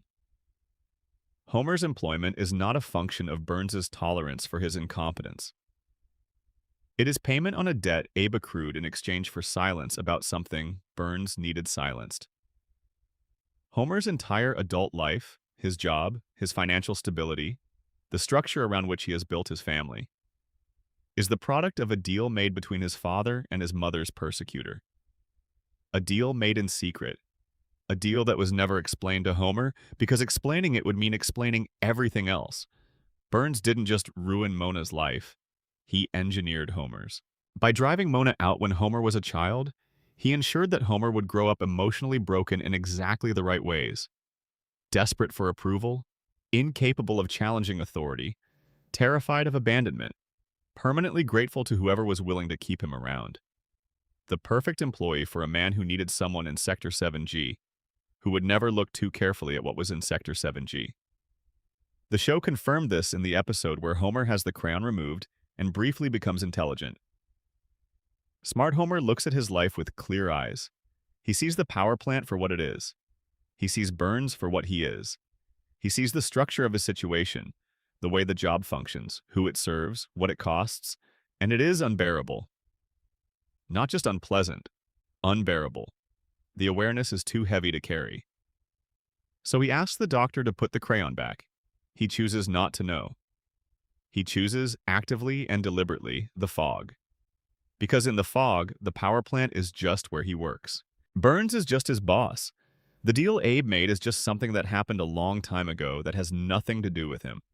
The mother who kissed him goodbye in his sleep is just someone he lost, and loss is ordinary, and ordinary things can be endured. The awareness cannot be endured. The machi can. This is what Burns built when he drove Mona away. He built a man whose damage was perfectly calibrated to make him safe, to make him employable, to make him the ideal occupant of the single most important job at the Springfield nuclear power plant. The one where incompetence is not a liability, but a feature. Where the less the person in that seat understands, the better things go for Burns. Homer Simpson is not a victim of circumstance. He is the product of a deliberate design, executed by the most powerful man in Springfield over the course of decades, beginning when Homer was 6 years old and his mother disappeared in the night. Mona died in a later season. Her death scene is one of the show's genuinely sad moments. No joke, no cutaway, no reset. Homer holds her hand. He watches the mother he barely knew leave for the final time. The weight of the 27 stolen years is in the room with them, and Burns keeps the lights on in Springfield. And Homer goes to work in the morning, and the reactor hums behind the cracked cooling towers, and nobody asks why. Section 9. Where is Springfield? Springfield is the most famous fictional town in American history. More people can identify it than can name the capital of most American states. It has a nuclear plant, a gorge, a tire fire that has been burning for decades, a harbor, a monorail, a school, a prison, several hospitals, and a quick-stop convenience store. It has mountains and oceanfront property and desert landscapes and forests. It borders Ohio, Nevada, Maine, and Kentucky, depending on which episode you're watching. It is located on the coast and also in the heartland, and also near the Canadian border, and also uncomfortably close to Mexico. It experiences blizzards and tropical heat waves within the span of a single season. Springfield does not exist in any state. Springfield, to be precise about it, exists in all of them at once. This has been the case since the show began, and it has been deliberate from the start. Matt Groening, the show's creator, has spoken about his approach to Springfield's geography in terms that make the strategy clear. The town was designed to feel like every American community simultaneously, to resonate with the broadest possible audience by refusing to be specifically placed. Springfield is your town, wherever you're from. It's the town next to yours, or the one you grew up in, or the one you drove through once and recognized something in. The geographic impossibility. Possibility is the point. In 2012, Groening gave an interview to Smithsonian Magazine in which he named the actual inspiration for Springfield, Springfield, Oregon, near his childhood home.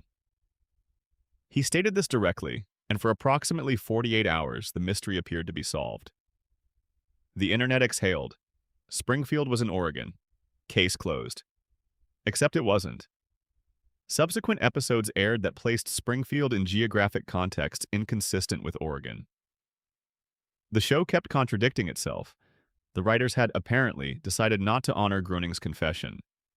The mystery remained alive because the mystery was more useful than the answer. This is worth thinking about carefully. The show's creator revealed the location. The show continued pretending the location was unknown. Why? Because Springfield's geographic indeterminacy is not a mystery to be solved. It is a condition to be maintained, and the reasons for maintaining it are more interesting than any specific geographic fact could be. The surface reason is the one Groening has articulated: universality. A town that could be anywhere is a town that feels like everyone's town. Placing it definitively in Oregon would alienate people who grew up nowhere near Oregon. It would ground the show in a specific regional identity that would make it slightly less applicable to the people in Kansas, in Florida, in New England. The geographic vagueness keeps the show available to everyone. This is true and also incomplete. The conspiracy reading offers a different layer. Consider what a fixed location would mean for the Springfield nuclear power plant. A nuclear facility with 300 safety violations, run by a man who has been documented to be deliberately poisoning the town's water supply, operating in a state with a specific attorney general, under the jurisdiction of a specific EPA regional office, subject to the specific regulations of a specific state legislature. A plant with a fixed address is a plant that can be investigated, regulated, shut down. A plant whose location shifts from episode to episode, whose state jurisdiction changes depending on which clue you're reading, is a plant that exists in a regulatory no man's land. It cannot be approached from any fixed institutional direction, because the institutional direction keeps changing. Springfield's geographic impossibility in this reading is not a comedy device. It is a legal shield. It is the mechanism by which the most dangerous industrial facility in American fiction has avoided accountability for 36 years. You cannot hold Burns accountable for what the plant is doing to Springfield if you cannot establish which state's laws apply to the plant. And you cannot establish which state's laws apply because the state keeps changing. The episode Behind the Laughter, the season 11 mockumentary about the Simpson family, includes a moment where Springfield's location is apparently revealed. In the original broadcast, a caption identifies the family as being from Springfield in northern Kentucky. But in syndicated reruns, the caption was changed. The information was different, a different state, a different answer. The show gave you the truth and then changed it. Not just as an Easter egg, but in a way that is practically consequential. Anyone who saw the rerun got a different answer from anyone who saw the original broadcast. The truth is not fixed. The truth depends on which version of the episode you happen to see. This is Springfield. This is what Springfield does with truth. It offers it in one version and retracts it in another. It lets you hold the answer for a moment and then replaces it with a different answer that fits just as well. It is a town that exists at the intersection of all possible locations, and none of them that can be summoned from anywhere and cannot be pinned to any one place, that belongs to everyone and therefore cannot be claimed by anyone. There is a reading of this that connects cleanly to the coma theory. Homer's dreaming mind does not have a precise map of America. It has impressions. The specific quality of light in one place, the particular smell of a coastal town, the flat horizon of the Midwest seen from a car window, the mountains of a vacation dimly remembered. The dreaming mind assembled Springfield from all of these at once, layering them without concern for geographic consistency. Because dreams do not have geographic logic. Dreams have emotional logic. And Springfield feels like America because it is made from Homer's memory of America, which is scattered and incomplete and held together by longing rather than cartography. And there is the collective denial reading. If Springfield forgets everything that threatens its comfortable self-image, if the town votes to expel truth, if the population has been cognitively impaired to the point where critical thinking is difficult, then the geographic uncertainty is just another feature of this system. You cannot challenge what cannot be located. You cannot investigate what cannot be pinpointed. You cannot regulate what has no fixed address. Every theory about Springfield eventually bumps into its geography and finds, in that geography, another expression of the same essential mystery. A town that exists just outside your reach. Familiar, recognizable, containing everything you know and nothing you can quite confirm. Present everywhere, pinned nowhere. Springfield will never be found on any map because Springfield was never meant to be found on any map. It was meant to be recognized. And there is a difference between those two things that the show has been protecting, with some care, for 36 years. Section 10. The floating timeline and what it actually means. Bart Simpson was 10 years old when The Simpsons first aired in December 1989. He is 10 years old right now. Lisa was 8. She is still 8. Maggie was 1. She is still 1. Homer and Marge were in their mid-30s. They still are. 36 years have passed in the real world. The characters have not aged a single day. The industry term for this is a floating timeline. It describes a narrative structure in which the show's present is always the viewer's present. The year updates, the technology updates, the cultural references update, but the characters remain anchored at the ages they were when the show began. It is common in long-running animation. The Flintstones, Scooby-Doo, virtually every long-running animated property uses some version of it. Most viewers accept it as a production convention and don't think about it much further. But The Simpsons has been running for long enough that the floating timeline has started to create contradictions so large and so strange that they've cracked the foundation of the show's internal reality. The most visible of these is the backstory problem. When the show began, Homer and Marge's shared history was grounded in the late 1970s and early 1980s. Their high school romance, their early married life, the births of their children, all of it was set in a specific era with specific music, specific fashion, specific cultural references that made sense for two people who were in their mid-30s in the late 1980s. But as the floating timeline dragged the present forward, the backstory had to move with it. If Homer and Marge are still in their mid-30s in 2025, they didn't meet in 1978. They met around 2005. Their high school experience was not defined by disco and Watergate. It was defined by MySpace and the early internet. Their cultural touchstones are not the things the show originally gave them. The show has handled this by simply rewriting their backstory every few years. Flashback episodes place Homer and Marge's youth in different decades depending on when the episode was produced. They were grunge fans in one telling, they were briefly depicted as millennials in another. The love story is always the same. Their attraction, their courtship, the specific way they fit together, but the era around it is different each time. Their memories are not stable. Their past is a draft that gets revised. Within the comedy, this is just an inconsistency. But within the theories we've been discussing, the unstable past is something stranger. A population with cognitively impaired memory, unable to hold on to what happened before, finding that their own personal histories shift and contradict themselves. A dreamer who cannot update his information, generating backstory from impressions rather than facts, producing a version of the past that changes based on what the dream currently needs. A town that has voted, repeatedly, to replace inconvenient truths with comfortable revisions. Every theory converges on the same point when it reaches the floating timeline. Every different path through Springfield's mysteries arrives at the same conclusion. Time doesn't work here. Something has broken the normal relationship between cause and consequence, between experience and memory, between the thing that happens and the thing that is remembered. The coma theory says nobody ages because the dreamer's mind cannot update them. The radiation theory says the cellular damage from chronic exposure has disrupted the biological processes by which organisms age. The collective denial theory says Springfield chooses, systematically, to forget the passage of time along with everything else that would force a reckoning. The Burns immortality theory says at least one resident has found a way to cheat time through technology and money, which means the concept of aging is already negotiable in this universe. And the prediction theory says the show and American reality have become so intertwined, so mutually reflective, that the distinction between the show's time and actual time has become blurry in ways that are difficult to fully articulate. All of these theories arriving at the same place by different routes.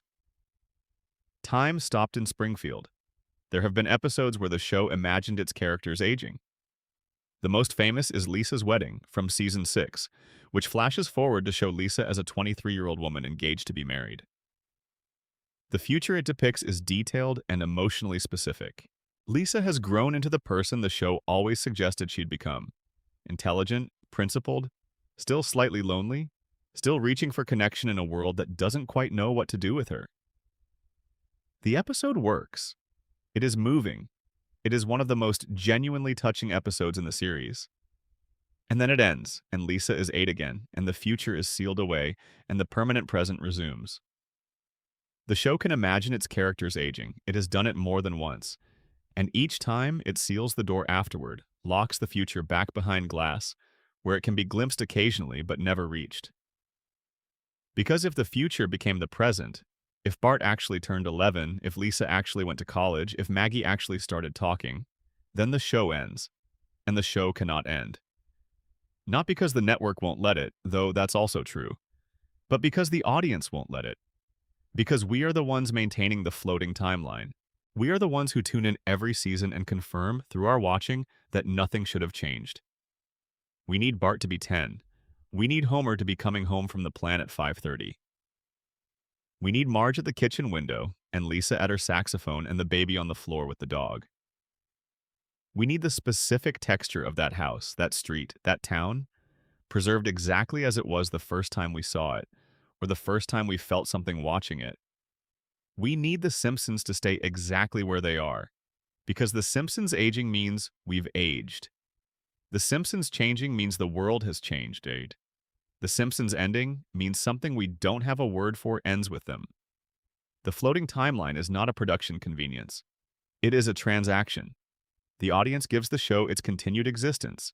The show gives the audience a version of itself that never gets older, never moves on, never makes you acknowledge how many years have passed since you first watched it. Springfield is frozen in time because we've frozen it there. We pressed pause in 1989 and we've been pressing it every week since. And maybe that's all right. Maybe that's what fiction is for, to hold the things that matter still for long enough that they can mean something. To keep the lights on at 742 Evergreen Terrace long past the point where any house would really still be standing. To give us somewhere to come back to when the real world has moved on too quickly and we need, just for 30 minutes, to be somewhere that hasn't. Let your breathing slow. Let the thoughts settle. You don't have to figure any of this out tonight. Springfield will still be there in the morning, exactly as you left it. Section 11. Hans Moleman and Springfield's quiet body count. There is a character in The Simpsons who exists primarily to die. His name is Hans Moleman. He is a tiny, elderly man who appears throughout Springfield's background population, identifiable by his thick glasses, his shuffling gait, his apparent near blindness, and his extraordinary susceptibility to fatal and near-fatal accidents. He is hit by cars. He is crushed by falling objects. He is buried alive. He is eaten by animals. He is struck by lightning on more than one occasion. He falls down mine shafts, is incinerated, walks into traffic, and disappears under wheels with a regularity that would be alarming in any context that took it seriously. The show does not take it seriously.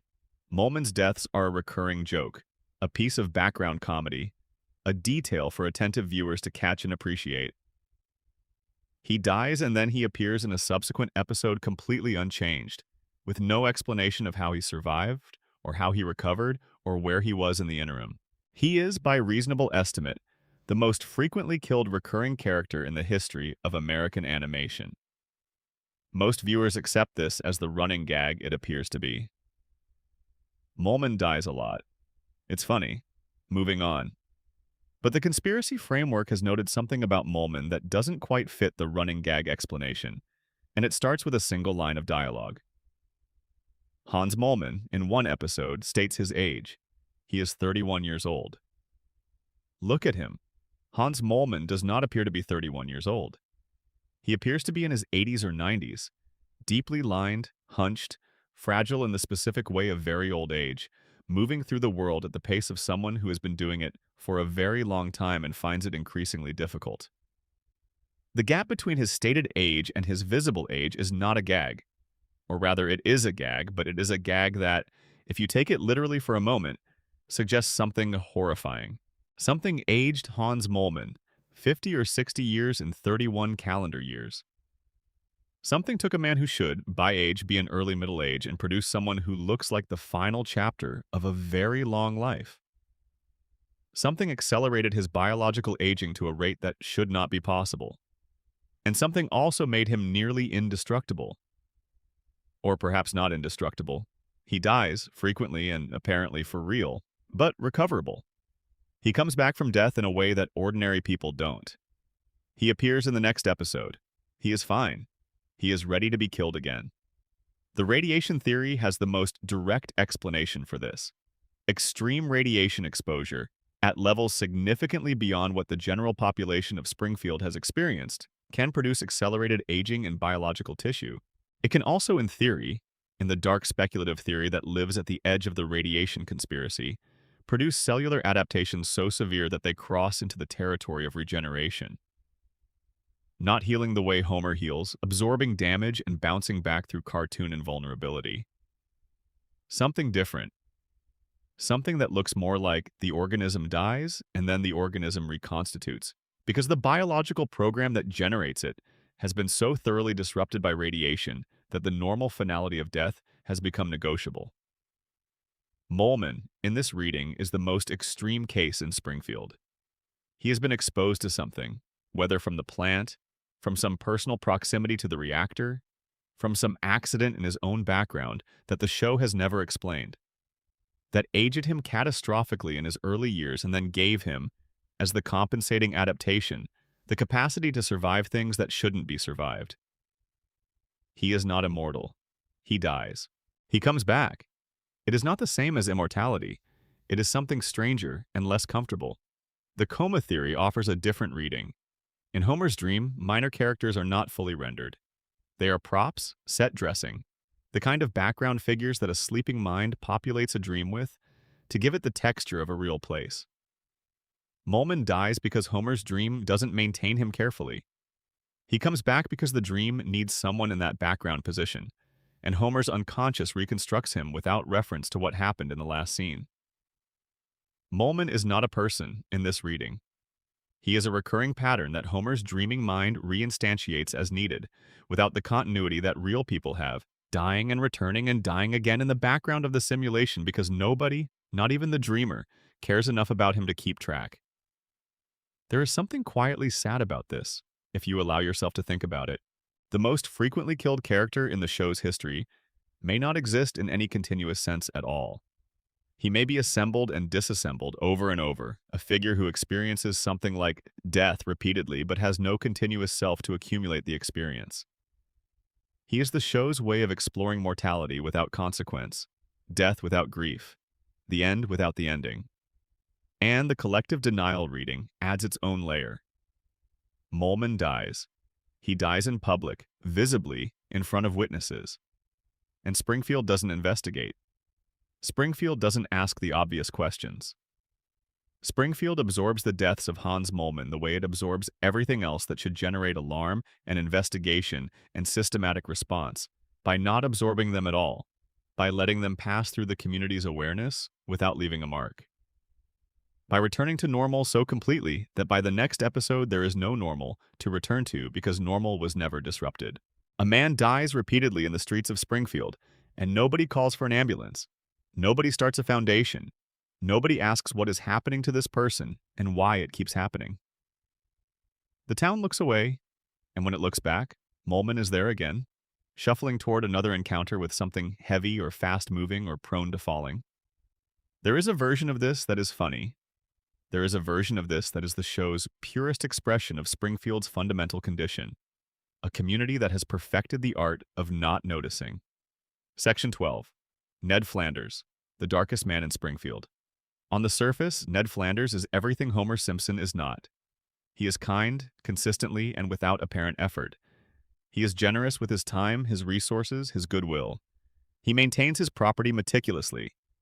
He is physically fit in the trim, wholesome way of someone who doesn't drink or smoke or spend his evenings on the couch.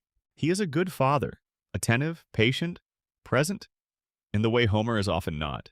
He is a good neighbor, lending his tools, babysitting at inconvenient times, extending benefit of the doubt long past the point where doubt has any reasonable benefit remaining. He is, by every conventional metric, a better person than Homer Simpson. Better organized, better behaved, better looking, better resourced in all the ways that matter practically. He has done the things you're supposed to do. He has been the person you're supposed to be. And for 36 years, the show has been slowly, methodically destroying him. His wife Maud died in an episode that aired in 2000. The circumstances were absurd in the way that Simpsons' deaths sometimes are. Homer was at a racing event and tried to avoid being hit by t-shirts from a promotional cannon. The shirts hit Maud instead. She was knocked from the bleachers. She died. Homer's reflexive self-preservation, a habit so ingrained it operates without thought, killed Ned's wife. The man who lives next door, who has borrowed Ned's tools and eaten Ned's food and received Ned's forgiveness more times than either of them could count, accidentally killed the most important person in Ned's life through the ordinary mechanics of being Homer Simpson. And Ned forgave him. Not immediately. Not easily, though the episode's comedic pace doesn't always make room for the not easily part, but eventually, because Ned Flanders forgives.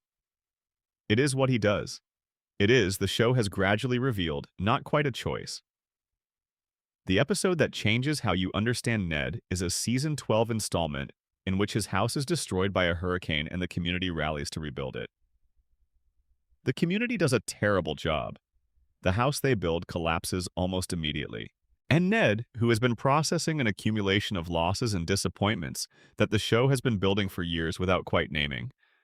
Maud's death, the small, constant injuries of living next to Homer, the specific exhaustion of being relentlessly good in a community that doesn't reward goodness, breaks. He snaps. He stands in the rubble of the house the community built badly, and he screams. He says things he has been holding inside for a long time.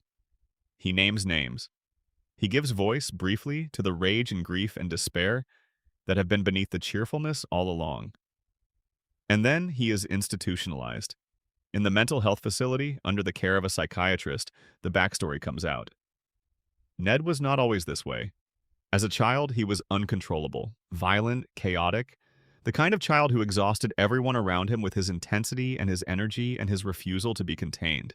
His parents, being beatniks who did not believe in discipline, brought him to a psychiatrist who spent an extended period conditioning the aggression out of him. Behavioral modification. Programming, essentially. The psychiatrist took the feral child and replaced the feral child's natural responses with something safer, something manageable, something that could exist in ordinary society without causing damage. Ned's kindness is not a character trait. It is a cage built around a feral child by someone who decided that the original Ned was too difficult to accommodate. Everything about Ned rearranges itself around this revelation if you let it. His patience with Homer is not saintliness. It is the conditioned suppression of anger so thorough that he cannot feel the anger even when he should. The provocation that would cause any normal person to respond in kind, any reasonable, healthy person, does not reach the part of Ned that would respond. The programming catches it first.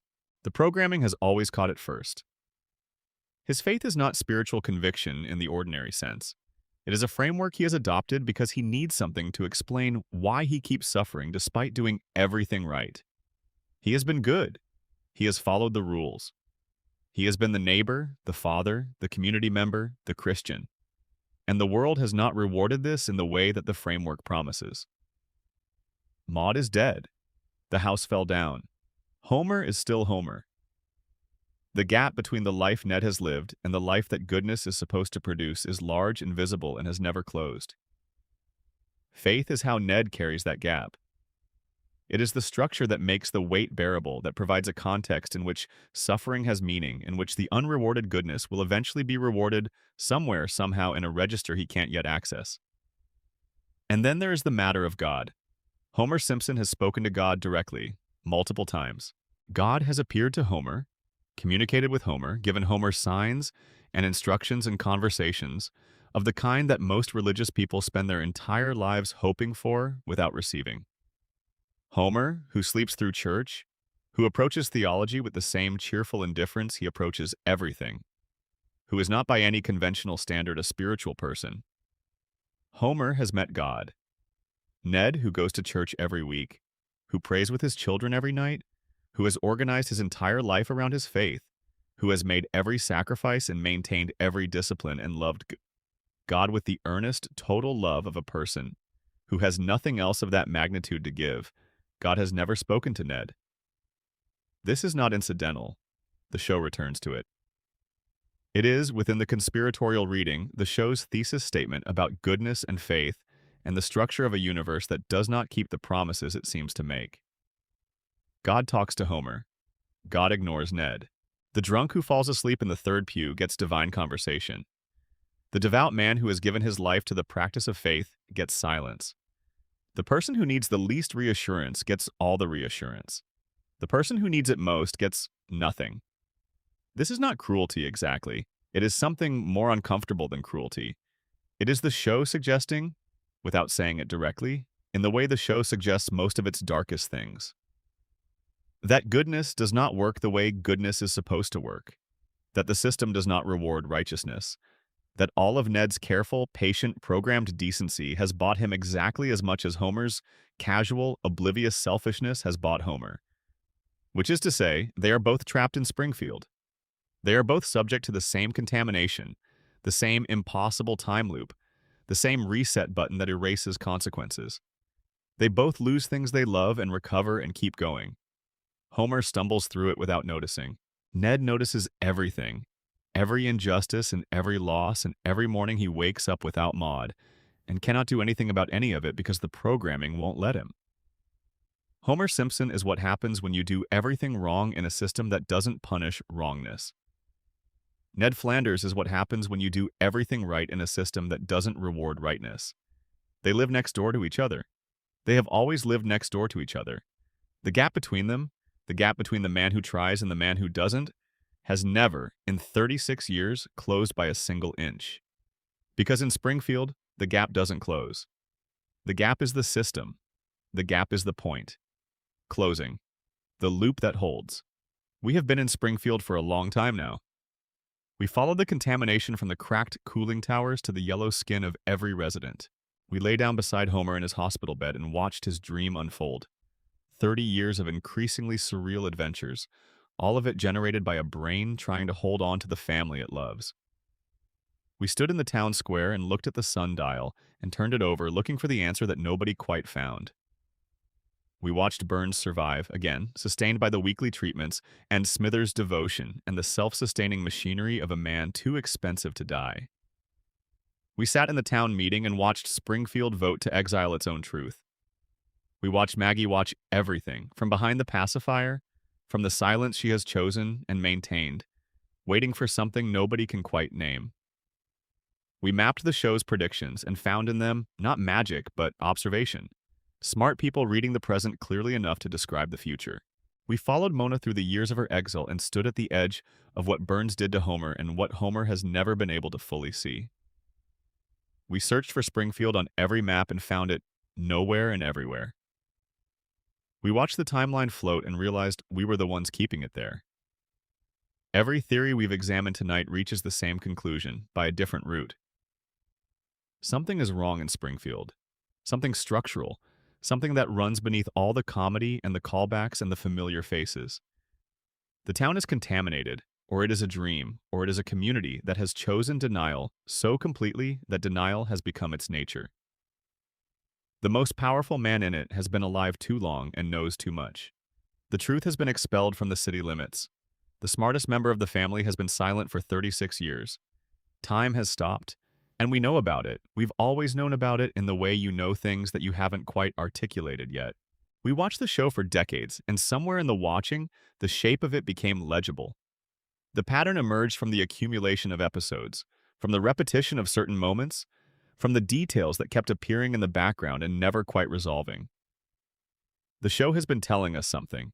It has been telling us for 36 years, in the patient, indirect way that long stories tell things. Not through dramatic reveals or deliberate exposition, but through the slow layering of evidence, the recurring image, the question that keeps appearing in slightly different forms until you finally stop and ask, what is this question about? What is any of this about? The Simpsons is about a family. That's the simple version, and the simple version is also, in the end, the truest one. Everything else, the radiation and the coma and the mystery and the billionaire and the silence and the timeline, is in service of the simple version. A family. A specific family in a specific, if unlocatable town. A father who loves his children in the only ways his damaged mind allows him to. A mother who holds everything together through sheer patient endurance. Children who are becoming their futures in the gaps between episodes that the show never shows us. A baby who is waiting. We cannot let them go because they are, in some way, us. Homer is something in us, the part that wanted the big thing and got the ordinary thing and made peace with it, or tried to. Marge is something in us, the part that keeps the structure standing through sheer stubbornness of love. Bart is something we remember, the child who pushed against everything because that was the only language available. Lisa is something we aspire to and sometimes are, the person asking the questions nobody else will ask, in the community that doesn't want them asked. And Maggie is the part we keep private, the part behind the pacifier, the thing we're waiting to say when the moment is right, when we're sure no one is watching. You are somewhere comfortable right now. The world outside is doing whatever the world does, and it will still be doing it in the morning, and none of it requires anything from you at this exact moment. You can just be here. You can let Springfield be exactly as it always is, frozen and familiar and strange. The cooling towers on the horizon, the lights on at 742 Evergreen Terrace, Homer coming through the door. The loop keeps running. The timeline keeps floating. The family is exactly where you left them. Springfield will be here when you come back. It always is. That's the whole point. Sleep well. Expanded Section 1. The Nuclear Power Plant and the Mutation of Springfield. Extended. There is something worth sitting with before we move on from the plant. Something the show returns to again and again without ever quite naming directly. The Springfield nuclear power plant was built in a specific era. The post-war decades when nuclear energy represented not just power generation, but a philosophy. The atom was the future. Nuclear was the promise. The country was building these facilities with the enthusiasm of a civilization that had just discovered a new continent, and the regulations that would later attempt to manage the consequences were still being written by people who didn't yet know what the consequences would be. Burns built his plant in this environment. He built it before the frameworks existed that would have constrained him, before the public awareness existed that would have produced resistance, before the history existed that would have made the risks visible. He got in early. He got in when getting in early was the definition of progress.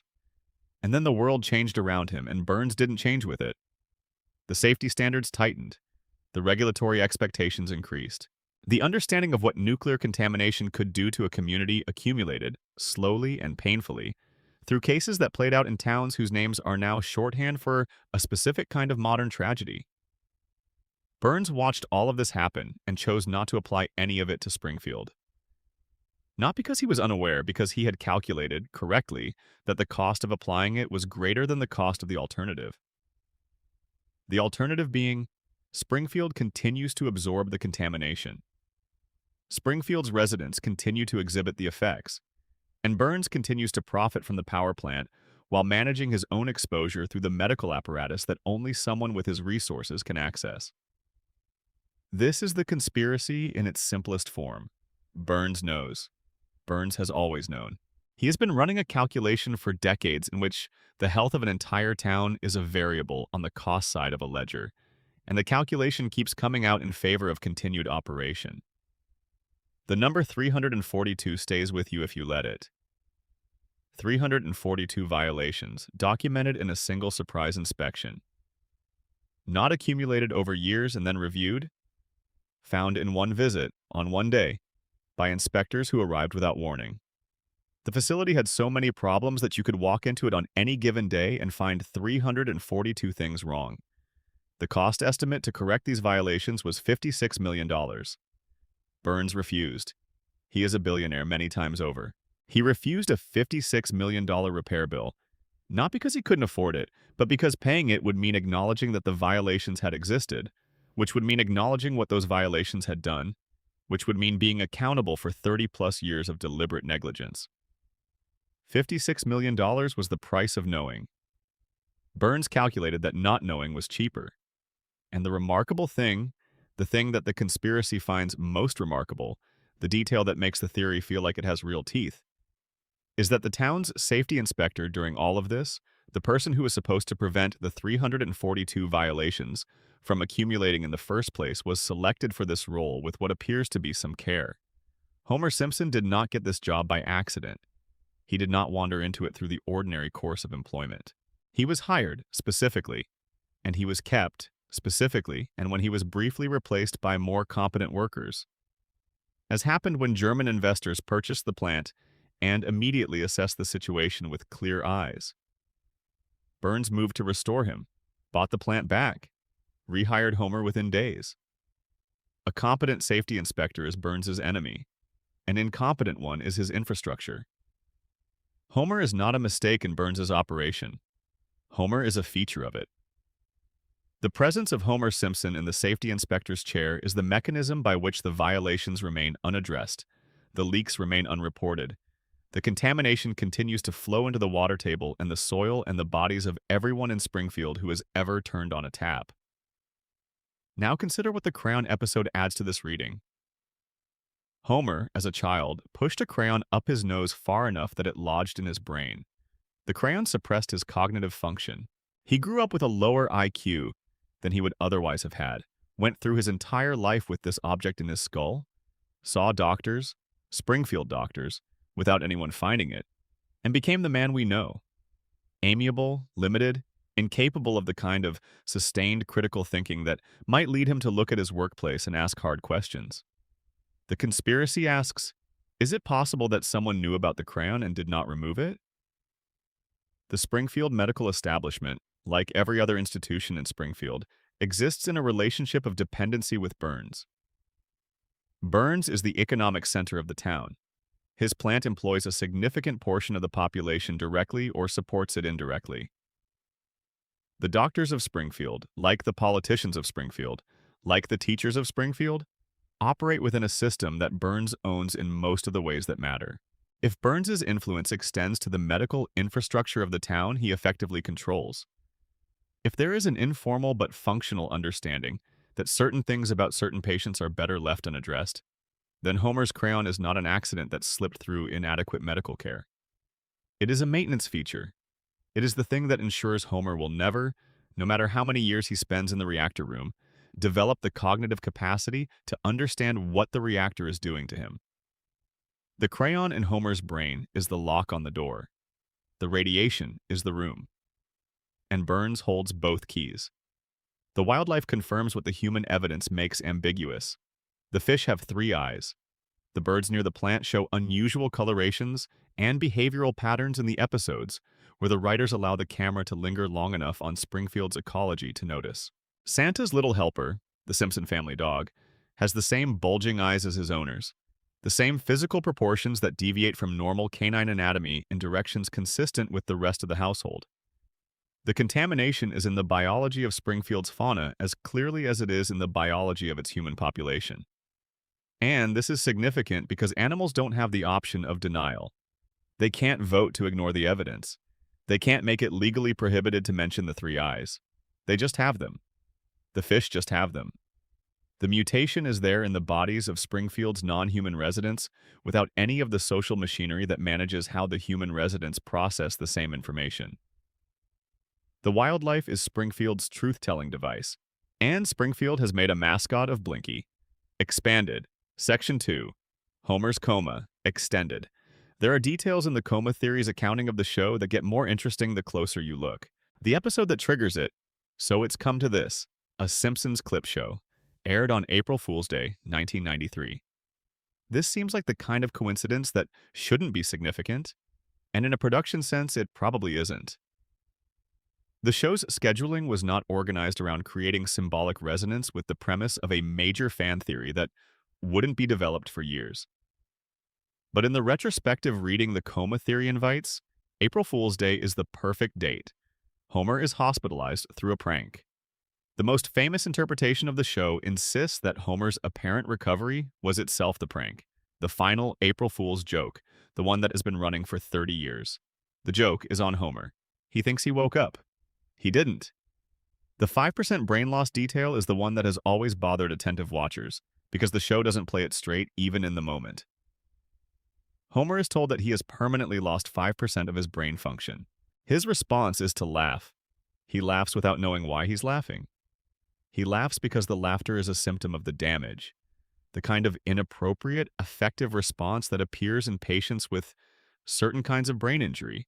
The humor response decoupled from anything that should logically generate humor. The family finds this charming. They laugh with him. The episode closes. This is the show being honest about what it's doing, if you're watching closely. Homer's inappropriate laughter at learning he's brain damaged is itself brain damage. The show is depicting the consequence in the response. And then it closes the episode and moves on. The dream's escalating absurdity is something that anyone who has experienced a long, elaborate dream will recognize. Dreams begin coherently, drawing from immediate memory and familiar places. They become stranger as they go. The logic loosens. The settings become hybrids. This room from that house combined with a corridor from a school you attended 20 years ago with light from a beach you visited once. The people in the dream are sometimes themselves and sometimes not quite themselves. Shifted in small ways that you don't notice until you wake up and try to describe the dream and realize the person you were talking to had your friend's face but your father's voice. Homer's dream begins coherently. Season 4, Before the Coma, is full of episodes that feel grounded. The Homer-Marge relationship under real pressure, Bart struggling with school in ways that feel like real consequences, Lisa facing the isolation that genuine intelligence produces in a community that doesn't know what to do with it. The emotional core is recognizable because it is drawing from experience. After the coma, the dream gets stranger. The settings expand. Homer goes to space, to foreign countries, to historical periods. The plots become more elaborate and less tethered to consequence. The tone oscillates more wildly. And with each passing season, the escalation continues, because the brain generating the dream is doing what brains in comas do, losing the thread of ordinary experience, grasping for stimuli, incorporating ambient information in ways that become less and less coherent over time. The hospital room is the source. Whatever sounds Homer's brain is receiving through the fog of unconsciousness, the television in the corner of the room, the conversations of the medical staff, the voices of family members who visit, the radio left on overnight, all of it becomes material for the dream. This is why the celebrity appearances increase over the seasons. Homer's brain is absorbing more ambient cultural information as the years pass, incorporating the names and voices it receives into the simulation, populating Springfield with figures it has processed from the outside world. The guests aren't visiting Springfield. They're visiting Homer's hospital room. And Homer's brain is putting their faces on dream characters, giving them roles in the story, letting them wander through the simulation for an episode before the next set of ambient sounds arrives and brings someone new. This is also why the show's cultural references become more contemporary with each season, in ways that should be impossible if the characters are genuinely frozen in time. The technology updates, the music updates, the celebrity roster updates, because the dream is receiving the present in real time through Homer's hospital room. The dream is not frozen. The external world is feeding it continuously. Only the characters within the dream are frozen. Fixed at the last clear image Homer had of them before the vending machine fell. There is one more detail worth adding. In the Season 4 premiere, Camp Krusty, there is a moment where Homer, having successfully dieted to his goal weight, looks in the mirror and sees himself transformed. He is briefly, in the logic of the episode, as handsome as he has been since he was a young man. He is happy. He is confident. He is the version of himself that he was before life accumulated on him. It doesn't last. The episode ends, and by the next one, Homer is back to normal. But the brief vision of the transformed Homer is, in the coma theory, the show's first glimpse of what Homer's dream is for. Not to show him suffering or struggling or failing. The dream does all of those things, but they are not the point. The point is that Homer, in the dream, can be the person he was, can have back, temporarily, some version of what he lost to time and circumstance and the specific damages of his particular life. The dream gives Homer things the waking world didn't, adventures he never had, capabilities he never developed, friendships with famous people, moments of grace in which he is recognized, appreciated, held in esteem by people who had no reason to notice him. And the family, always Marge turning to him in the kitchen, always the kids in their rooms upstairs, always the specific warmth of that house, that life, that ordinary and extraordinary thing. The dream is not comfortable. Homer suffers in it constantly, but suffering inside the dream is still inside the dream, still inside the world he built to keep his family close, still within reach of the moment when Marge says his name, or Bart needs something, or Lisa plays her saxophone and the music fills the house. In the coma, Homer cannot have those moments in reality. So he dreams them, and keeps dreaming them for 30 years because stopping means waking up, and waking up means finding out whether they're still there. Expanded Section 3. Who really shot Mr.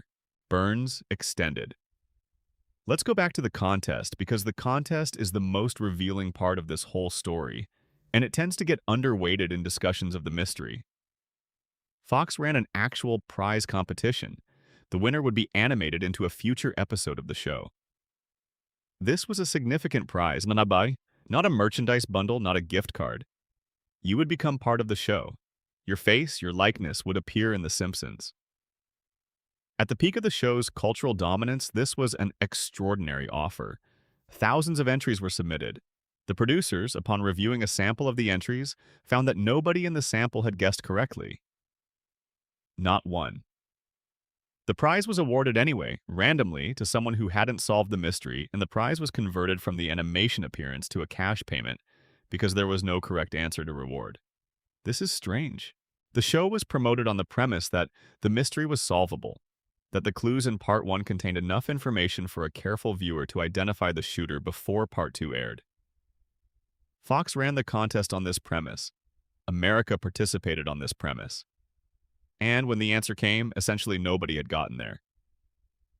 The writers addressed this in the DVD commentary by suggesting that Maggie was too counterintuitive for most viewers to consider. A baby as the shooter was outside the frame of reference that most mystery solving operates in. People were looking for a human actor with a motive and a means and an opportunity, and they were constructing their theories around characters who fit those criteria. Maggie, who is 1 year old and cannot articulate a motive, was invisible to this approach. This is a reasonable explanation. It is also an interesting admission. The show designed a mystery around conventions that the audience would use and then placed the answer outside those conventions, which means the clues in Part 1 could not, in practice, lead the audience to the correct answer, because the correct answer was not in the space the clues were directing them toward. The mystery was, in a meaningful sense, unsolvable by design. Why design an unsolvable mystery? One reading, the show was making a point about mystery narratives, about the gap between the elaborate theories audiences construct and the actual answers that stories produce, about how the fun is in the theorizing, not the resolution, and the resolution is always a disappointment because the resolution has to be simple enough to fit in a 40-minute episode, and the theories have had an entire summer to grow elaborate. Another reading, the answer was changed. The show produced one mystery and resolved it with a different answer. An answer that was chosen, relatively late in the process, for reasons that had more to do with logistics and impact than with the careful planting of clues. And the mismatch between the clues and the answer is evidence of the seam where the change was made. The alternate Smithers ending supports this. A full, complete, professionally produced version of Part 2, in which Smithers is the shooter, was animated and finished. This is not a development that happens in the normal production of a television episode. Alternate endings are expensive. Fully produced alternate endings are done when the creators genuinely don't know which ending they're going to use until close to air date. The writers were, apparently, undecided between Smithers and Maggie until late enough that both versions had to be fully produced. And the Smithers version was not a rough cut or a storyboard. It was a complete episode, voiced, animated, finished, ready to air.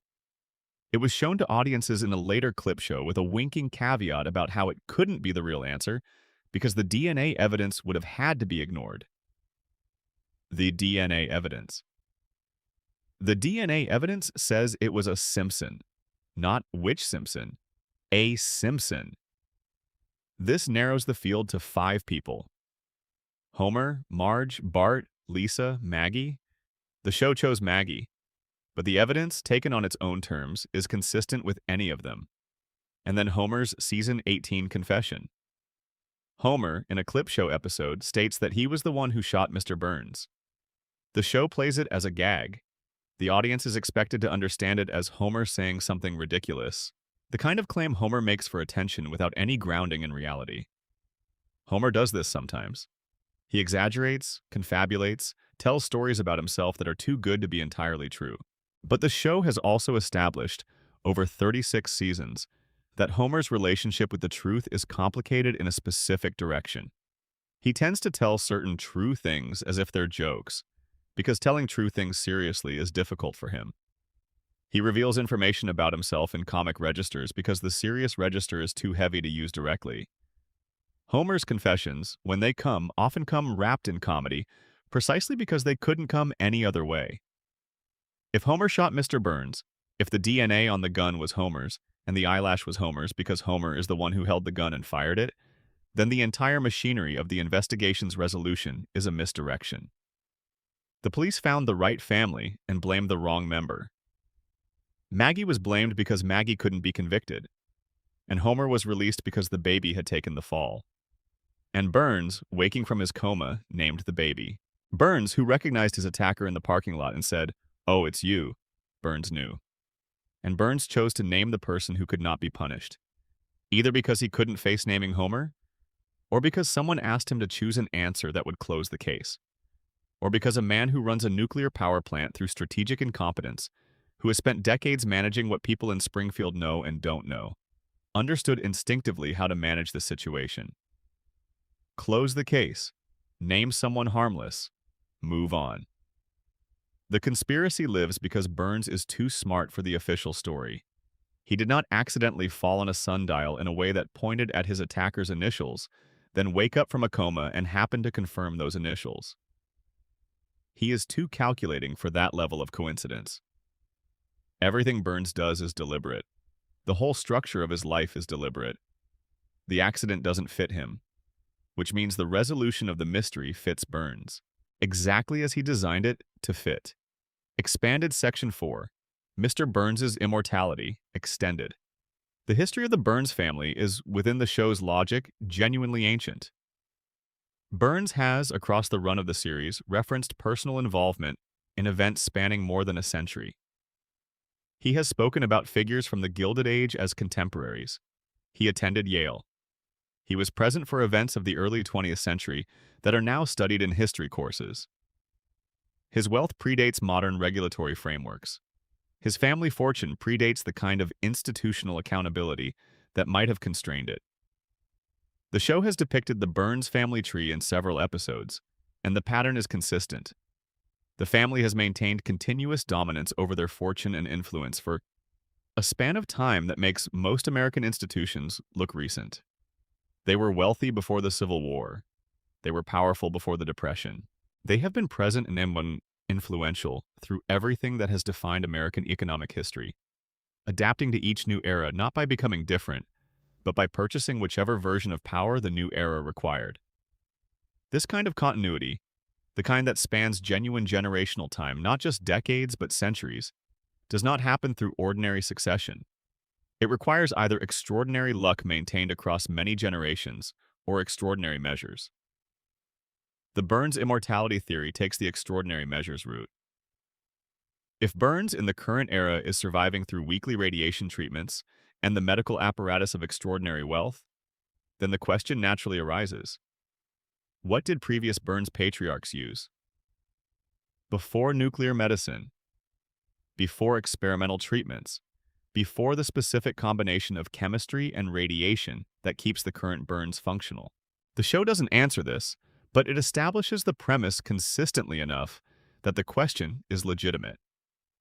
If the family has always found ways to extend their hold on power, if the goal has always been continuity rather than succession, then the specific mechanism, nuclear radiation now, something else before, is less important than the principle. The Burns dynasty does not transfer power generationally from father to son with the natural attrition that generational transfer involves. The Burns dynasty attempts to maintain power continuously in the same hands for as long as those hands can be kept functional. And the current Burns has been functional for a very long time. The disease equilibrium detail is worth returning to because it is the show's most specific description of what Burns's biological state actually involves. He has every disease, all of them simultaneously in perfect balance. None of them can progress because all of them are blocked by all the others. A doctor would look at this and say, "This man should be dead," multiple times over, from multiple causes, all at once. The fact that he isn't dead is not evidence of health.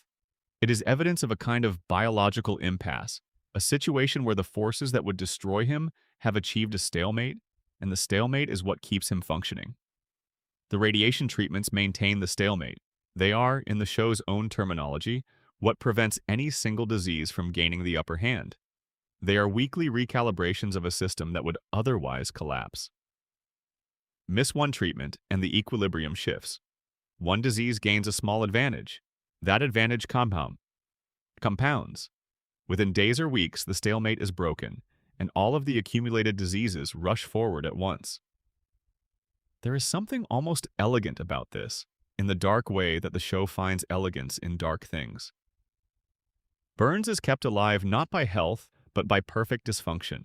He is a system of catastrophic failures that have been arranged through intervention and management into a configuration that functions. He is a nuclear reactor whose control rods are adjusted weekly to prevent the meltdown that is always, at every moment, the default state of the system. Remove the control rods and the reactor melts down. That is its nature. It has always been its nature. The management prevents the nature from expressing itself. Smithers is the technician. Smithers manages the rods. Smithers is the person who has learned, over years of close proximity to the system, exactly what adjustments are required and when. Without Smithers, the reactor melts down, and Smithers knows this. Burns may know this. Their relationship, peculiar, emotionally fraught, asymmetrical in every conventional sense, is built on this knowledge as much as it is built on devotion. The show has depicted in various episodes what happens when Smithers is absent. Burns becomes helpless in ways that go beyond administrative dependency. He cannot dress himself. He cannot manage his own schedule. He forgets his medications. He loses track of things that matter.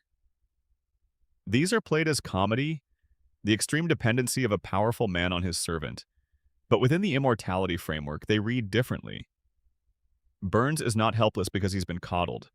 Burns is helpless because the infrastructure of his survival is externally managed, and without Smithers managing it, the infrastructure fails. Smithers knows where the medicines are. Smithers knows when the treatments are scheduled. Smithers knows the protocol. And every day Smithers shows up for work is another day the reactor stays controlled. Expanded. Section 5. The Machinery of Denial, Extended. There is a moment in the Principal and the Pauper episode that is easy to overlook because it follows the episode's most dramatic beat and the audience is still processing what just happened. After the town votes to maintain the fiction, after Judge Snyder issues his decree, after the real Seymour Skinner is put on the train, there is a brief scene in which the townspeople of Springfield return to their normal lives. They go back to work. They go back to their routines. The crisis is over.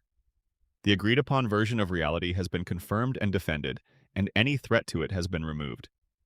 And in that scene, there is no visible tension, no lingering discomfort, no sense that people are suppressing something that wants to rise. They simply move on. The consensus has been reached, and the community has absorbed it with the smoothness of a system running exactly as designed. This is the most disturbing detail in the episode because it suggests that what Springfield did was not a desperate improvisation. It was practiced. The town voted to maintain a lie with the ease of people who have done this before, who know the procedure, who move through the steps of collective denial with the comfort of familiar ritual. And of course, they have done this before. They do it constantly. They have been doing it for decades. Every catastrophe that resolves without consequence, every revelation that is absorbed and forgotten, every moment where the evidence demands a response, and the response is, nothing to see here, back to normal, the show must go on. Springfield does not need to hold a formal vote every time it decides to forget something. The vote in the Principal and the Pauper is the exception, a moment where the machinery is visible because the stakes were high enough to require formalization. Normally, the machinery operates below the threshold of visibility. Normally, Springfield forgets the way you breathe, without noticing, without deciding, without any moment where the decision could be contested. This is what the radiation theory and the coma theory both point toward, from their different directions. The cognitive impairment the radiation produces, the damage to the critical thinking and the memory formation and the capacity to make connections between cause and effect, is not separate from the collective denial. It is the mechanism of it. A population whose cognition has been gently, steadily, systemically impaired by decades of contamination is a population that finds it genuinely difficult to retain the information that would, if retained, produce an alarm response. Homer cannot connect Burns to his mother's exile because Homer's brain does not perform that kind of long-distance causal reasoning anymore. The residents of Springfield cannot connect the three-eyed fish to their own physical characteristics because the neural pathways that would support that inference have been compromised by the same contamination that produced both the fish and the characteristics. The denial is not cynical. It is not a choice made by people who know the truth and are suppressing it for self-interested reasons. Or rather, it is both things at once. Some of it is the straightforward suppression of uncomfortable knowledge, and some of it is the genuine inability to hold the knowledge in the form required to act on it. Burns built both of these. He built the contamination that compromised the cognition, and he built the social and economic structures that make denial the path of least resistance for anyone whose cognition is still functioning well enough to make a choice. If you can see clearly enough to understand what's happening, you can also see clearly enough to understand what challenging Burns would cost you. And the cost, your job, your economic stability, your place in the community, your children's future in the only town they've ever known, is enough to make the alternative look rational. Springfield forgets because forgetting is the deal that allows the town to continue functioning. And the deal was written by the man who needs the town to keep forgetting. Expanded Section 6, Maggie's Endgame, Extended. The show has imagined Maggie's future a handful of times. These glimpses are brief and non-canonical. The show's policy on flash-forward episodes is that they are hypothetical, what-if scenarios, rather than actual premonitions of where the story is going. But they are interesting in aggregate because they suggest a consistent shape for who Maggie might become. In some versions, she grows up to be exceptional in ways that connect clearly to the intelligence she demonstrates in her infancy. In others, she is depicted simply as the youngest Simpson, still the baby, still the quiet observer, still carrying whatever it is she has been carrying for 36 years of silence. The conspiracy doesn't require the future episodes to be canonical. It requires only the present ones. And the present ones, accumulated across 3 decades, tell a story that is coherent in its own terms. Maggie knows things she shouldn't know. She understands situations her developmental stage does not support understanding. She acts on information that nobody has provided to her through any observable channel.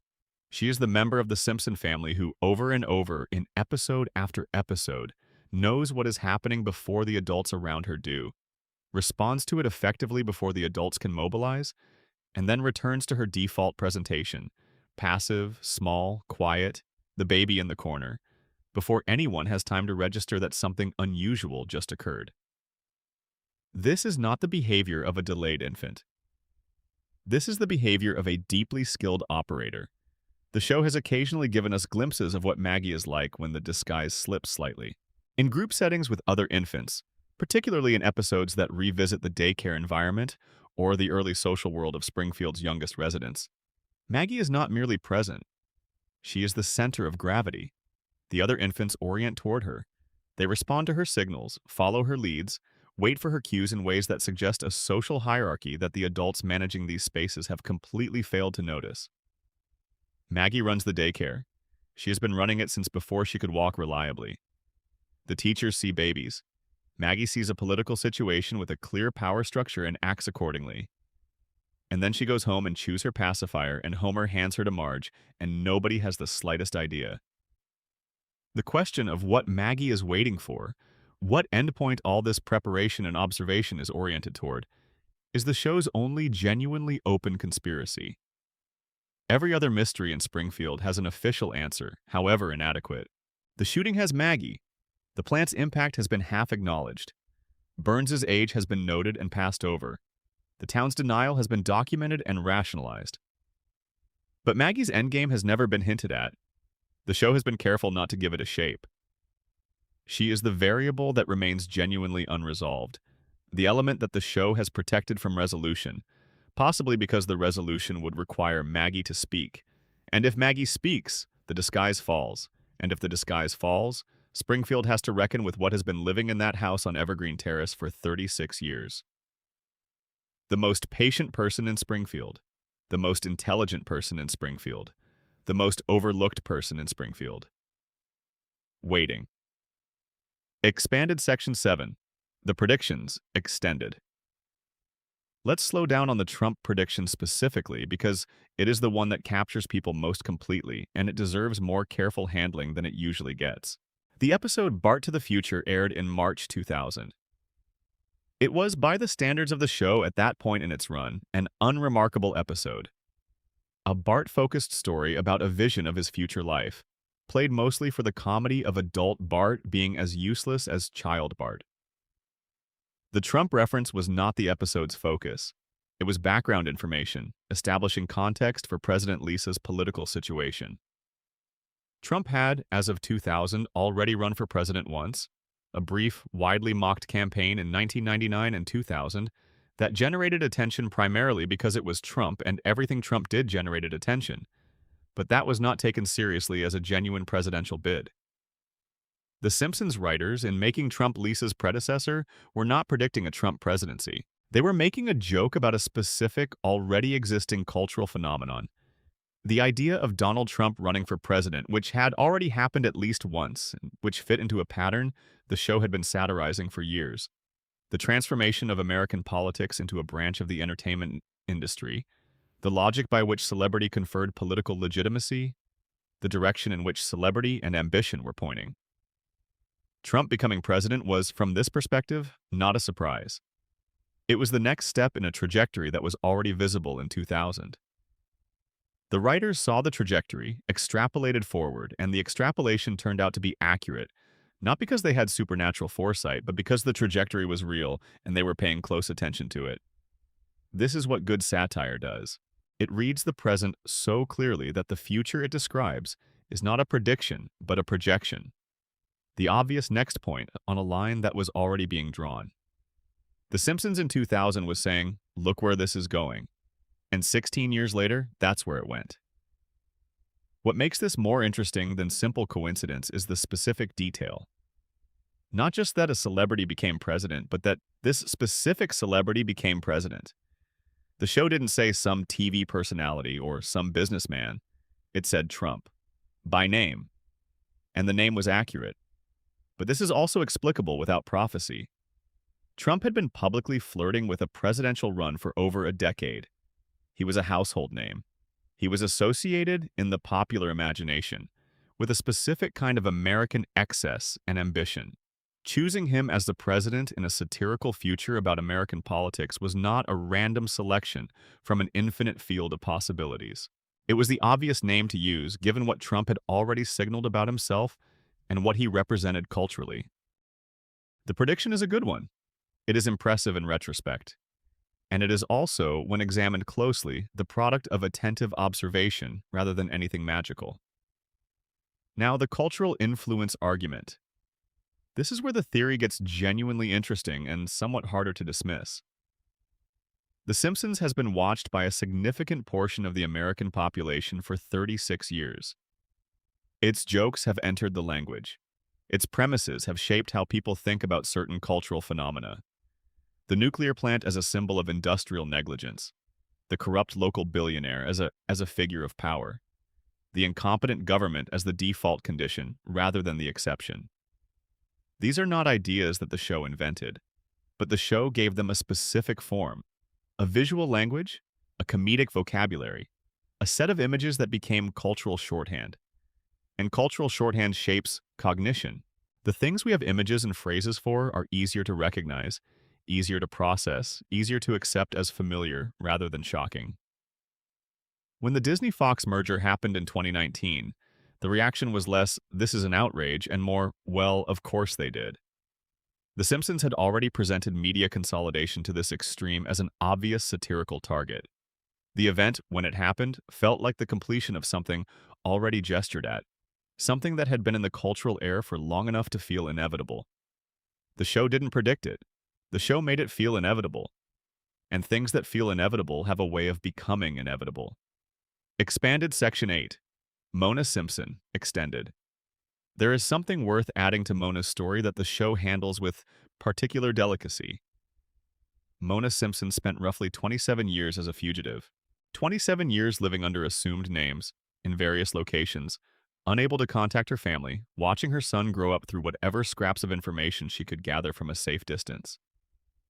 She watched Homer become Homer, watched him become the damaged, sweet, limited, loving man he is. And she could not intervene. Could not correct the story that Abe had told about her death. Could not be present for the moments that shaped him. The conspiracy asks what it cost her, and the show, which is fundamentally a comedy and cannot dwell in these places for long, occasionally lets you see the answer in the edges of the Mona episodes. It cost her the thing she was fighting for. She radicalized to protect a community. She broke into the weapons lab to protect lives. She was willing to sacrifice her safety, her freedom, her ordinary life for a principle. And the sacrifice extracted exactly the thing that motivated it, her ability to be present in the lives of the people she was fighting to protect. Burns didn't just make Mona a fugitive. Burns inverted her sacrifice. She fought to protect Springfield's children from biological weapons, and in doing so, lost the ability to raise her own child. Her activism cost her Homer. Homer was the casualty of her principles. And Burns knew this. Burns, who had the FBI identify Mona as a fugitive, who pursued her for decades, who spotted her through a cab window when she finally came home. Burns understood the structure of what he had done to her. He had made her principles the instrument of her punishment, made her care for others the lever of her separation from her own son. This is the specific shape of Burns's cruelty, not the crude application of power. He doesn't need to apply power crudely, he is too sophisticated for that. It is the structural kind, the kind that uses your own values against you. Mona cared too much to do nothing about the weapons lab. Burns knew she would care. Burns was, in some sense, waiting for her to care, because caring meant acting, and acting meant exposure, and exposure meant she would have to choose between her principles and her family. She chose her principles. Burns ensured the choice cost her everything. And Homer, not knowing any of this, went to work for Burns his entire adult life. Went to work every day in the plant that Burns built on the same philosophy that cost Homer his mother. Contributed his labor and his cognitive limitations to the maintenance of the same empire that engineered the specific shape of his loneliness. The show does not underline this. It presents it as part of the texture of Springfield's reality, one of the dark, structural things that is always there if you're looking, that the characters themselves cannot fully see, that operates in the gaps between what the comedy can name directly and what can only be shown obliquely. But it is there. It has always been there. The plant hums. Homer goes to work. Burns watches from the top floor of the building he built on the principle that some people's well-being is a cost of doing business. The Simpsons is a comedy, but underneath the comedy, it has always known what it was looking at. Expanded. Section 9. Springfield's location, extended. There is a detail about Springfield's geography that gets at something true about the show's relationship with place. Springfield has a tire fire. This is worth noting because the tire fire is not a joke with a punchline. The Springfield tire fire is simply a fact about the town. There is a location outside the main settlement where a pile of tires has been burning, apparently continuously, for longer than any character can remember. The fire is acknowledged. It is used as a landmark. People give directions relative to it, and no one in the show's entire run has made any sustained effort to put it out. The tire fire is a perfect symbol for Springfield's relationship with its own problems. It's there. It's been there for a long time. It's visible and acknowledged and smells terrible and is almost certainly contributing to the ambient air quality issues that are already being managed by the presence of a leaking nuclear reactor. And the town has simply decided, through the mechanism of collective inaction that is not quite a decision but functions as one, that the tire fire is just part of the landscape.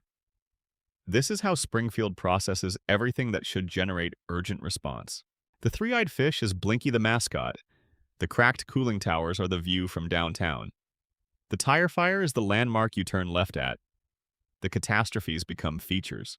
The problems become geography. And the geography of Springfield, which is impossible in the physical sense, mountains and ocean and desert and heartland all in one town, is, on this reading, a map of its disasters. Each impossible terrain feature is where something was broken so long ago that it has been absorbed into the landscape and is now simply how the land looks. Springfield has mountains because of what was done to it in the north. It has desert because of what was done to it in the east. It has ocean access because of what flows out of it into the water table and eventually the sea. The geography is not a production error, it is a record. The town that exists in every state because the contamination that defines it has no borders. It spreads. It follows the water. It follows the air currents. It follows the people who leave Springfield and carry it with them in their bodies and their memories and their particular yellow skin. Springfield has no fixed location because it is everywhere something like this has happened, which is more places than we like to acknowledge. Expanded Section 10, The Floating Timeline, Extended. The show imagined a future for Lisa in Lisa's wedding, 23-year-old Lisa, engaged to a kind and somewhat bewildered British man named Hugh, living in a version of the future that feels specific and right for her. The episode works because the future it depicts is emotionally continuous with the present. Lisa has become exactly and precisely the person Lisa was always going to become, driven, principled, still slightly isolated by her own seriousness, still reaching for the human connection that her formidable intelligence occasionally makes harder rather than easier to achieve. The moment that stays with you in that episode is the final one. Lisa's father, Homer, comes to her wedding. He makes a mistake, a Homer mistake, ordinary and familiar, the kind of mistake he has been making for 8 years of screen time and whatever the off-screen years add up to. The mistake costs Lisa something she wanted, and she is hurt, and she is angry, and then she is standing outside with Homer, and Homer says he's sorry. In the way Homer says he's sorry. Inadequate, sincere, aware of his own inadequacy, reaching for something he can't quite articulate. And Lisa forgives him, because he is her father. Because this is the thing the show has always known, in the private knowledge that good stories carry about themselves. That the complicated mess of loving an imperfect parent is not resolved by the parent becoming less imperfect. It is resolved by the child finding a way to hold both things, the imperfection and the love, without requiring them to be reconciled. The episode ends. Lisa is 8 again. The future door closes. We never got that story. We got the glimpse of it through a window, and then the window closed and the floating timeline resumed. But the window was there. The show knew it was there. The writers opened it to show us, deliberately, carefully, that the story they chose not to tell was available, was right there, was as real and specific and emotionally true as anything in the show's actual run. They knew. They could have told it. They chose not to. And the floating timeline is that choice, the permanent decision to keep the door closed. To let the glimpse be a glimpse rather than a destination. To maintain, at whatever cost to narrative logic, the specific quality of things that are preserved rather than developed. Because development ends. Development takes you somewhere different from where you started. Development means Lisa grows up, and Bart grows up, and Maggie says her second word, and Homer gets old, and the show ends because there is nothing left to preserve. The floating timeline is the show's refusal of its own ending. And we, who have watched it week after week for 36 years, are the reason it can maintain that refusal. We keep pressing play. We keep going back. We keep confirming, through our attention, that we want the family to stay exactly where they are. The loop is not the show's prison. It is the agreement we have with the show. We keep it running. They keep it frozen. And somewhere in that transaction, something that matters keeps not ending. Expanded Section 11, Hans Moleman, Extended. The thing about Hans Moleman that sits in the background of every joke about him is the isolation. He dies alone, always alone. Even when the deaths happen in public, being hit by a car in a busy street, being crushed by something in a crowd, there is a quality of aloneness to them. Springfield witnesses Moleman's deaths without them registering as witnessed. He is present, he is fatal, accidents in progress, and Springfield moves around him the way water moves around a stone in a stream. He doesn't interrupt the flow. He doesn't require response. He is simply there, and then he is gone, and then he is there again. The 31 years old detail haunts the conspiracy because it asks a question that the show itself never asks. What happened to Hans Moleman to make him look 80? And more specifically, when did it happen? Was it sudden? Some incident that aged him 50 years overnight? Or was it gradual, a steady acceleration that he lived through in real time, watching himself become ancient before he should have been? If the radiation theory is right, the answer is somewhere in Springfield's recent past. Some exposure, some accumulation, some threshold crossed. The same contamination that gave Maggie extraordinary intelligence and diminished Homer's may have done something different again to Moleman, accelerated his cellular aging, compressed decades of biological time into a shorter span, left him looking 80 at 31, and then, having done that, having taken most of his normal lifespan from him, given him back something else. The compensating adaptation, the thing his body developed to manage the damage, the ability to survive things that should not be survived. Moleman is not lucky. Moleman is the most extreme mutation in Springfield. He is what happens when the contamination is concentrated enough, in a body specific enough to produce an effect this visible. The show gave him his absurd death and return cycle as a running gag, but the running gag has a logic beneath it that the comedy hasn't needed to name. He dies, he comes back, he is 31 years old. He looks ancient. He lives in Springfield. He exists in a building where nobody checks on him, with neighbors who have watched him be killed, and watched him return without once asking a question about either. He is the show's most honest character. He tells you everything about Springfield by being exactly what he is. Expanded Section 12. Ned Flanders, Extended. There is one more thing to say about Ned, one detail that crystallizes what the show has been doing with him over 36 years. After Maud died, Ned dated. He tried. He went through the experience of trying to find someone to share his life with, at middle age in Springfield, with 2 young boys and a faith he couldn't set aside, and a personality that was, by that point, entirely the product of behavioral conditioning rather than organic development. The show depicted several of these attempts at romance. Some were comedic. Some were genuinely touching in the way the show can be touching when it decides to use Ned for something more than a foil. And in each case, something went wrong. The relationship didn't work out. The person wasn't right. The timing was off. Or the situation was complicated in a way that resolved, ultimately, in Ned being alone again. This is the shape of Ned's life. He does everything correctly and loses anyway. He is a man who has been handed a behavioral script and has followed it to the letter, and the letter doesn't lead where the script promised. But here is the thing the conspiracy adds to this. Ned's faith, which the show depicts as genuine, which the show treats with more respect than it treats most things, is his only truly private possession. It is the one part of him that was not installed by the psychiatrist. It is the one orientation he has that predates the conditioning, or that has survived it, or that he has chosen in the genuine sense, in the sense that a person whose will has not been suppressed can choose.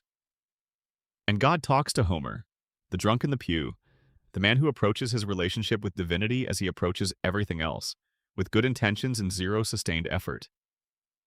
The person who, by every metric the faith Ned practices would use to evaluate closeness with God, is roughly as far from God as any person in Springfield. Homer has divine conversations. Ned has silence. This is not accidental in the show's architecture. It is a deliberate inversion of the system's promised rewards.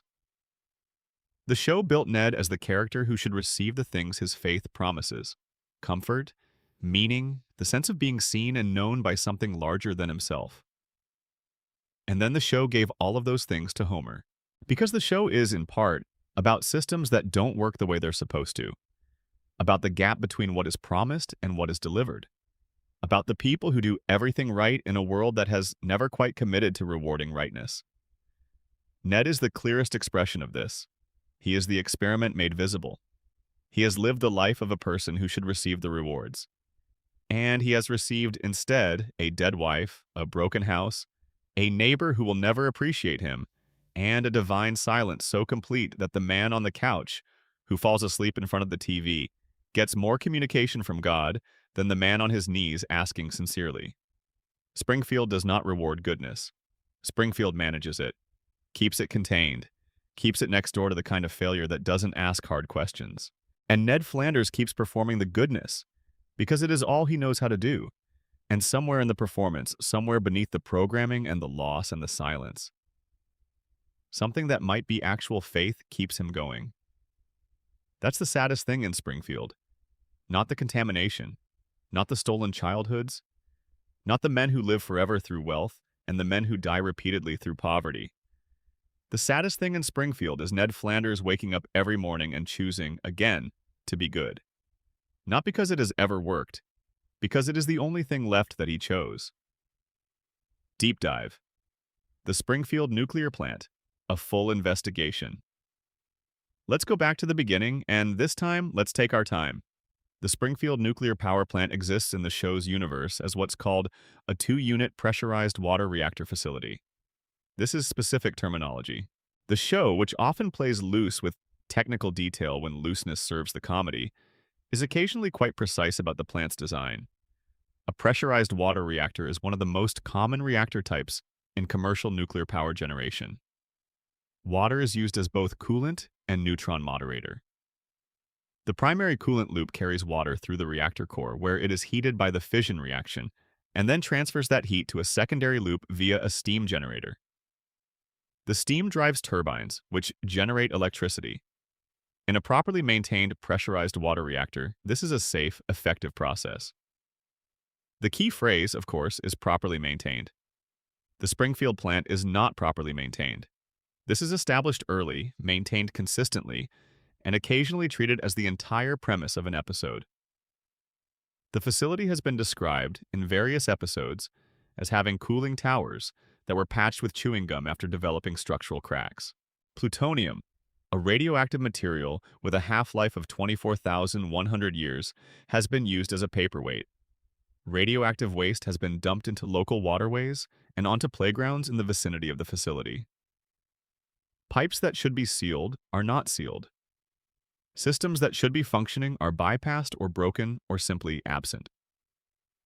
And the man who is supposed to prevent all of this is Homer. Let's think about what Homer's job actually entails.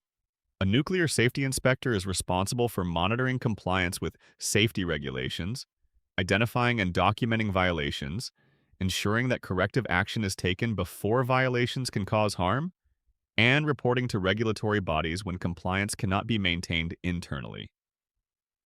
This person is the interface between a potentially catastrophic industrial process and the public that lives around it. They are, in the most practical sense, one of the most important safety roles in modern industrial society.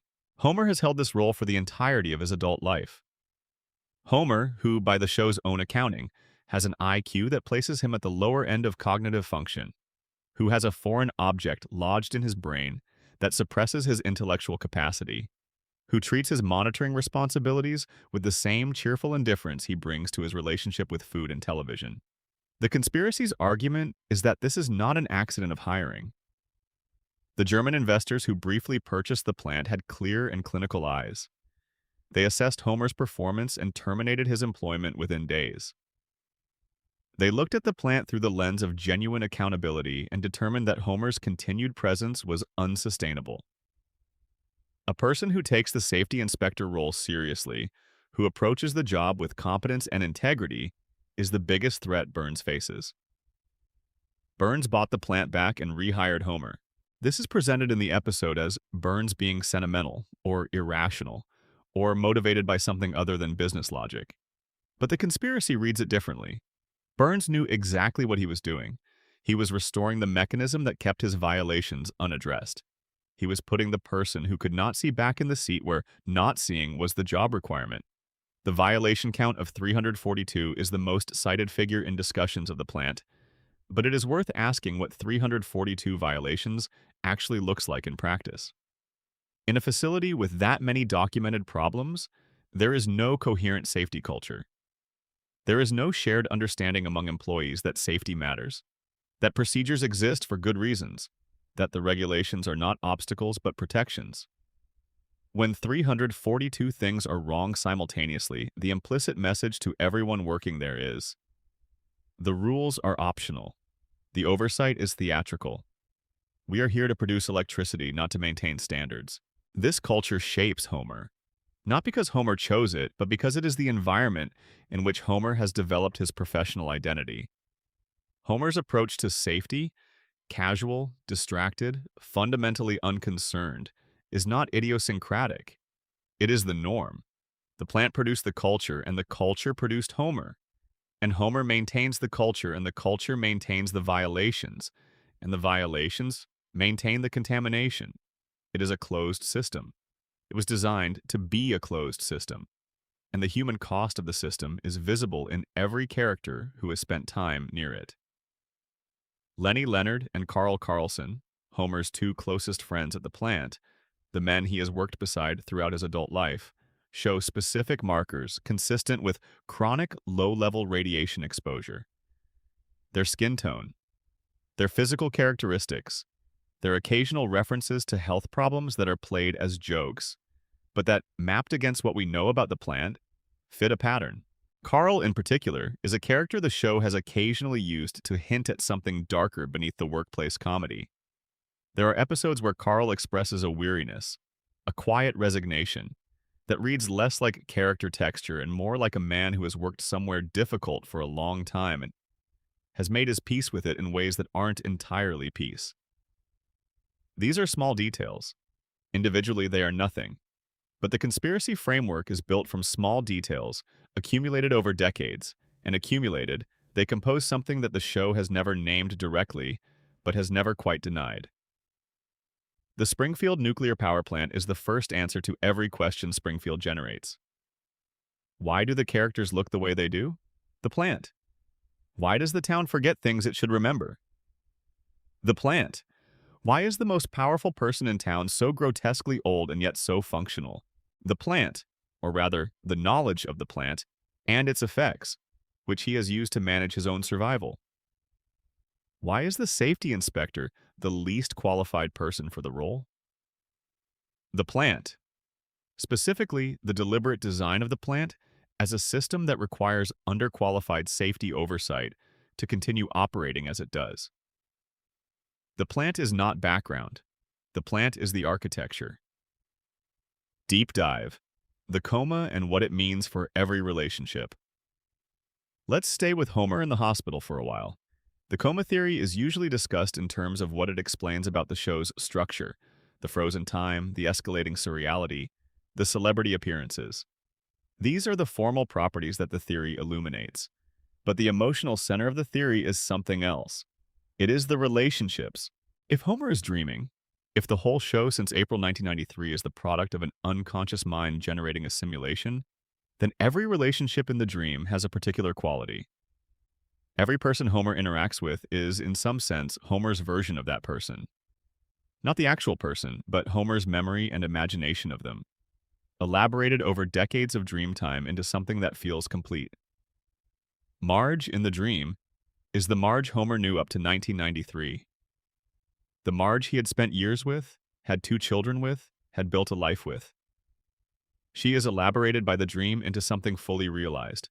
A full character, complex and loving, and patient in ways that feel genuine because they are drawn from genuine experience. But she is also frozen at the version Homer knew. She has not grown in ways he couldn't predict. She has not changed in ways he hasn't witnessed. She is the Marge of his memory, perfected by longing, held still by the dream's refusal to allow development he couldn't participate in. And this means every time the show depicts Homer and Marge's relationship with real tenderness, the episodes where they are genuinely sweet together, where Homer says something that lands perfectly and Marge looks at him with that particular expression, those moments are Homer's dreaming mind generating the relationship it needs. The love is real, in the sense that it is drawn from real feeling. But it is also curated, shaped by what Homer needed the dream to contain. Bart is 10 years old in the dream because Bart was 10 years old when Homer went under. Homer knows 10-year-old Bart. He knows Bart's energy, his mischief, his complicated relationship with his father that is equally affection and frustration and competitive love. He knows the texture of having a 10-year-old boy. The The dream can generate that in infinite variation because Homer has the source material. What the dream cannot generate is Bart at 15 or 20 or 30. Homer doesn't know that Bart. He has no source material. And so the dream keeps Bart 10, keeps him in the specific configuration Homer last saw him in, endlessly resourceful and endlessly in trouble and endlessly reaching for his father's attention in the only way he knows. Lisa is 8 and brilliant and lonely and searching in the dream because she was 8 and brilliant and lonely and searching when Homer last had full access to her. The dream has elaborated her saxophone and her politics and her vegetarianism and her sense of justice because these were all in place before the coma. But it cannot know who Lisa becomes. It can only project forward from who Lisa was. And Maggie. Maggie in the dream is 1 year old because Maggie was 1 year old. Homer didn't know Maggie in any other configuration. He had a year, approximately, of knowing her as the newest member of the family, the baby who had just arrived and changed everything. That is all he has. That is all the dream has. And so the dream makes Maggie extraordinary because the one thing Homer knows for certain about Maggie is that she is new, and new means possibility. He doesn't know her limits because she hasn't reached them yet. He doesn't know what she'll become because the becoming hadn't started yet when the dream began. In the absence of information, the dreaming mind fills in the blank with the largest thing it can imagine. A child who might be capable of anything. Maggie's genius is Homer's not knowing, transformed by love into hope. This is the emotional center of the coma theory, and it is why the theory refuses to be dismissed even by people who accept that it is fan speculation, not canon, because it makes the show about something true and large. A man loves his family. He is taken from them, or they from him, and he cannot reach them. And the only thing left is what he remembers and what he imagines, held together in the particular darkness of unconsciousness, generating episode after episode, adventure after adventure, a whole world maintained by love alone. That's what any long-running story is in the end. A world maintained by love alone. The love of the characters for each other. The love of the audience for the characters. The love of the writers for the thing they've built. A world that has no natural endpoint, that generates its own continuation through the investment of everyone who has ever cared about what happens next. Springfield is a dream. We have all been dreaming it together. And Homer is somewhere in the middle of it all, breathing slowly, holding on. Deep dive. Burns, Smithers, and the architecture of power. There is a conversation that the show has been having for 36 years about power. About what it looks like when power is concentrated enough, for long enough, in a single person. And what it does to everyone around it. Burns is the show's answer to the question, what does a man who has never faced accountability look like? What does he become?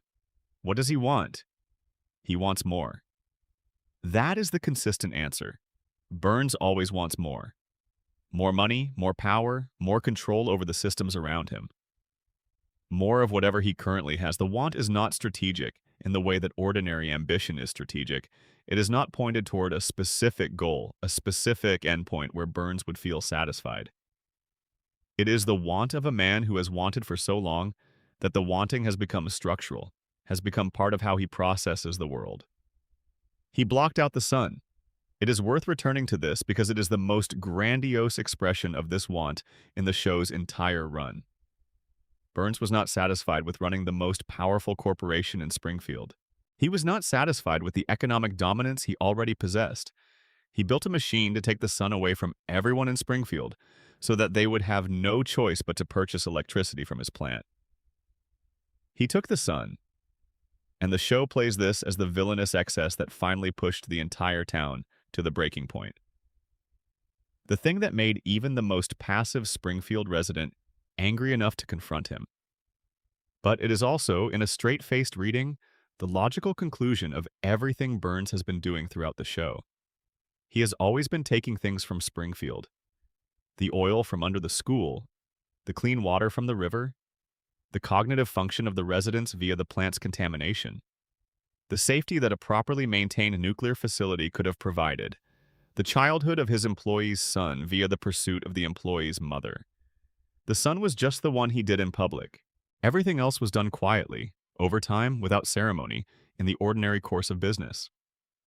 The sun was theatrical. It was the expression of the want in its purest form. I want everything. I want even the thing you cannot imagine being taken, because everything being available to be taken is the demonstration of total power. And he nearly got away with it. One baby with an accidentally discharged gun stood between Burns and the successful completion of his sun-blocking scheme.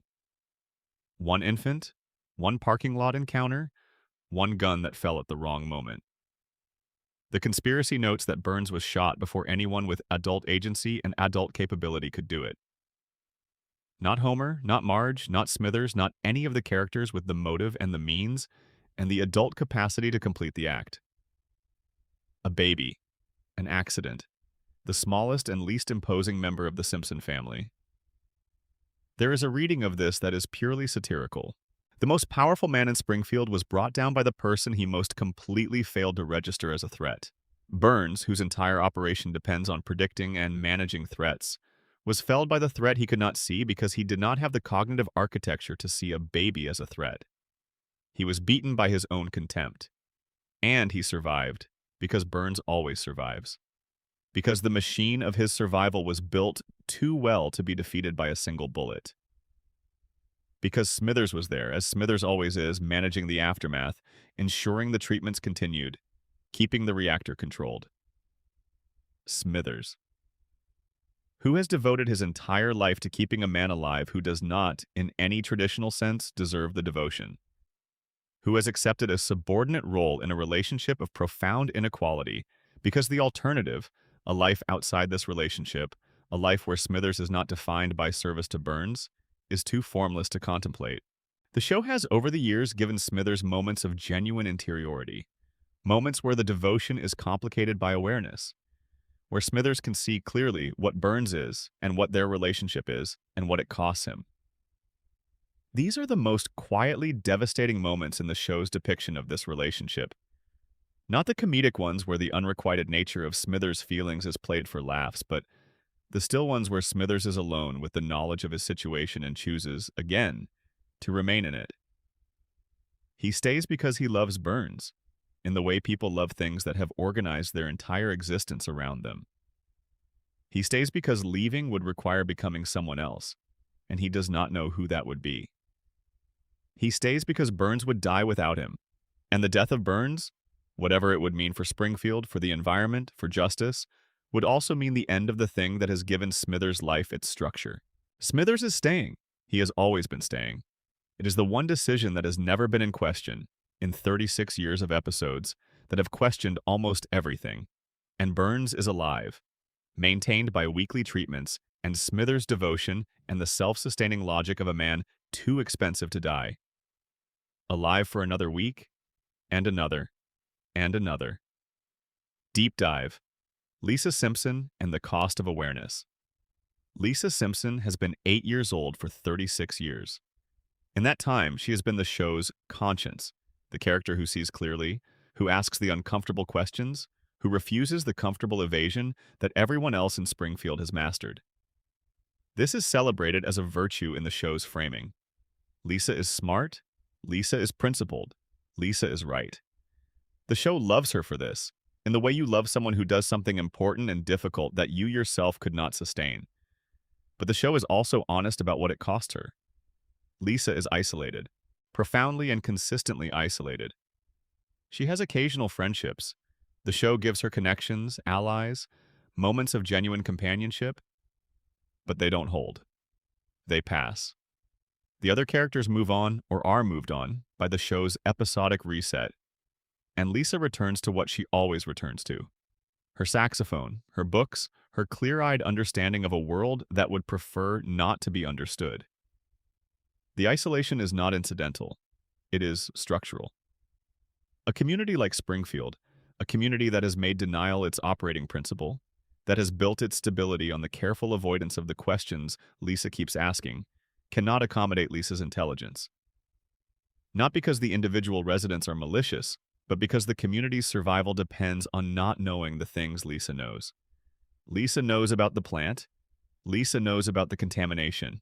Lisa knows about the way the economic system of Springfield traps its residents in dependency on the institution that is slowly harming them. She knows because she is 8 years old and brilliant and paying attention, and nobody in Springfield has managed to compromise those faculties yet. The yet is doing some work. The radiation theory notes that Lisa lives in the same environment as everyone else. She drinks the same water, breathes the same air, sits under the same leaking cooling towers. The contamination that dimmed Homer's cognition and accelerated Molman's aging and gave Maggie her extraordinary capabilities is working on Lisa too. So far, it hasn't touched her mind. The show has protected her intelligence from the general cognitive impairment of Springfield's population. But Lisa is 8, and the cumulative exposure is ongoing, and the contamination is patient. The conspiracy asks, what happens to Lisa when the cumulative exposure reaches the threshold that compromised Homer? What happens to the show's only consistent voice for truth? When the thing that maintains that voice is eroded? What happens when Lisa can't see clearly anymore? The show doesn't answer this. It can't within the logic of the floating timeline because answering it would require Lisa to age. But the question is there, underneath the episodes, in the silence around Lisa's continued awareness. She can see. For now, she can see. And she keeps asking the questions, knowing they won't be answered, knowing the answers will be forgotten before they matter, knowing that the next episode will reset and the three-eyed fish will just be a mascot again. She asks anyway, because she is the show's last argument that awareness has value even when it doesn't produce change. And that is a hard thing to maintain for 36 years. Deep Dive. The Simpson family as American mythology. Here is what the show has been doing and what we have been watching it do for 36 years. The Simpsons is not a comedy about a funny family in a funny town. It is a mythology about America. It has the architecture of mythology, the recurring characters, the recurring themes, the world that cannot be fundamentally altered because it exists to express something permanent about the culture that produced it. The plots change. The technology changes. The cultural references change, but the essential thing does not change. Homer is American aspiration. The idea that any person, regardless of qualification, can hold the central role, can be the protagonist of the story, can be loved and followed and forgiven for everything he does wrong. He is the American self-image in its most generous form. Imperfect but well-meaning, limited but lovable, failing regularly and recovering fully, stumbling through an extraordinary life without quite understanding how extraordinary it is. Marge is American endurance, the thing that keeps the structure standing when everything else is falling apart. The patience that is not passive but active, a daily, sustained, effortful practice of keeping the family coherent, the household functional, the connections intact. She is the unacknowledged labor of the American family, the work that doesn't appear in any official accounting, but without which nothing else is possible. Bart is American rebellion, the specific form of rebellion that is loved for its energy while it is young, and becomes concerning as it might tip into something more serious. He is the kid who pushes back, who refuses, who doesn't accept the shape he's supposed to fit into, and who does all of this within a framework that ultimately contains him, that turns his rebellion into something the system can accommodate. He doesn't dismantle anything. He provokes everything. There is a difference. Lisa is American aspiration of a different kind. The aspiration toward justice, toward knowledge, toward the better version of the country that the country has always claimed to be working toward. She is the part of America that knows what the country is supposed to be and keeps pointing at the gap between that and what it actually is. She is the part that the country finds exhausting. The part it loves in the abstract and ignores in the specific. The part that is always there, always asking, always slightly alone. And Maggie is American potential. The thing that has not yet been expressed, the future that has not yet arrived, the possibility that is being held in reserve by someone who understands, better than anyone else, that the moment to speak has not yet come. Burns is the thing that mythologies need. Every cosmology requires a force that opposes the human and tests it. Burns is capital, unchecked. Burns is power, accumulated beyond accountability. Burns is the thing that the American story keeps generating. The concentration of wealth and influence in a single figure who has transcended the normal limits of consequence, who cannot be touched by ordinary means, who outlasts every challenge to him, not through any supernatural attribute, but through the simple and terrible logic of having more resources than every possible opposition. He is not evil in the way that storybook villains are evil. He is structural. He is the shape that power takes when it is allowed to compound for long enough. Springfield did not produce Burns. America produced Burns. Springfield just gives him a particular yellow face and a particular contemptuous tone, and a sidekick who keeps him alive through the management of his weekly treatments. And we watch. We have always watched. We watch the mythology because it is ours. Because these characters are expressing something about our situation that is easier to see in the slightly exaggerated form than in the direct one. The nuclear plant on the edge of the town you grew up in. The boss who can't remember your name. The community that forgets. The brilliant kid who keeps asking questions that don't get answered. The baby in the corner who sees everything. These are not cartoon characters. They are dream figures, the condensed shapes of things we know and feel and cannot quite say directly. The show gave them names and an address and a television show, and we have been watching them act out the things we know ever since. That is what mythology is for. Not to explain the world, but to give the world a form that can be looked at, a shape that can be held. Springfield is the shape we made for what we know about ourselves, and we keep watching because we need the shape. We need somewhere to put what we know that isn't simply living with it directly. We need 742 Evergreen Terrace. We need Homer coming through the door.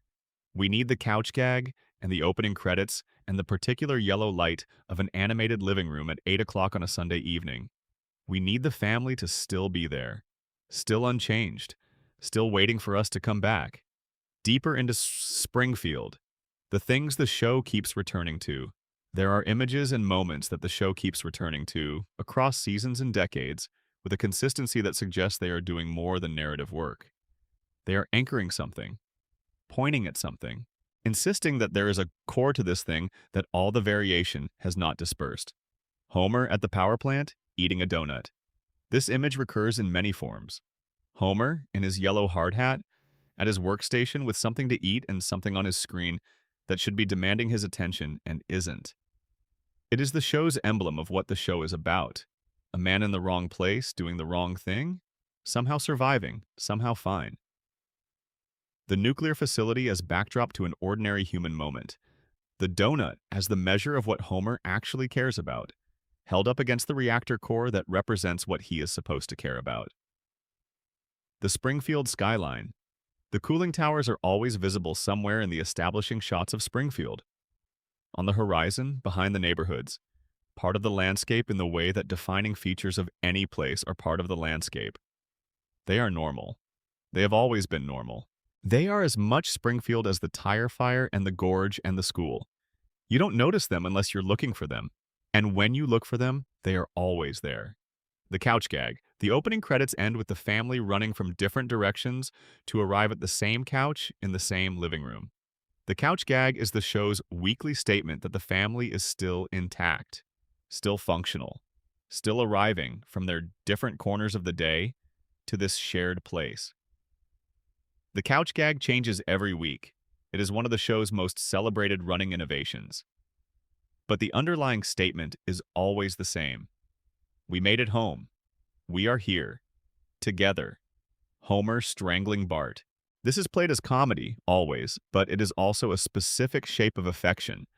The way a father who cannot express love in sophisticated language expresses it in physical contact, in the particular intimacy of frustration, in the texture of a relationship that is too close to be anything but the thing it is.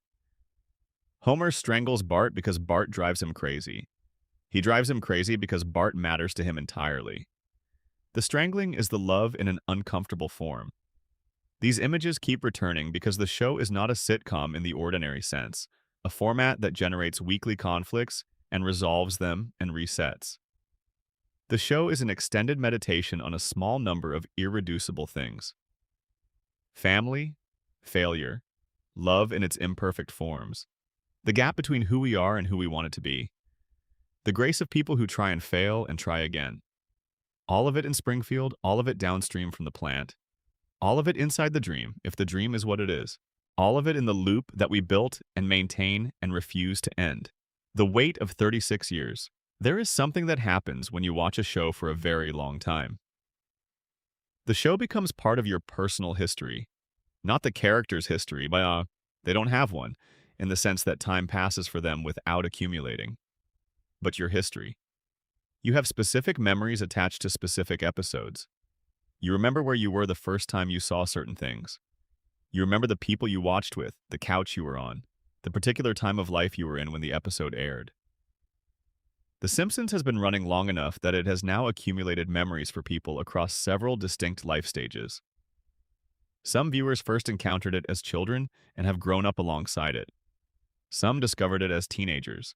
Some found it in adulthood, going back to watch the older seasons in the way you return to a place associated with a time you want to understand better. Some are watching it now for the first time, and what they receive is different from what a 1990s viewer received. More context, more history, a different relationship with the cultural moment.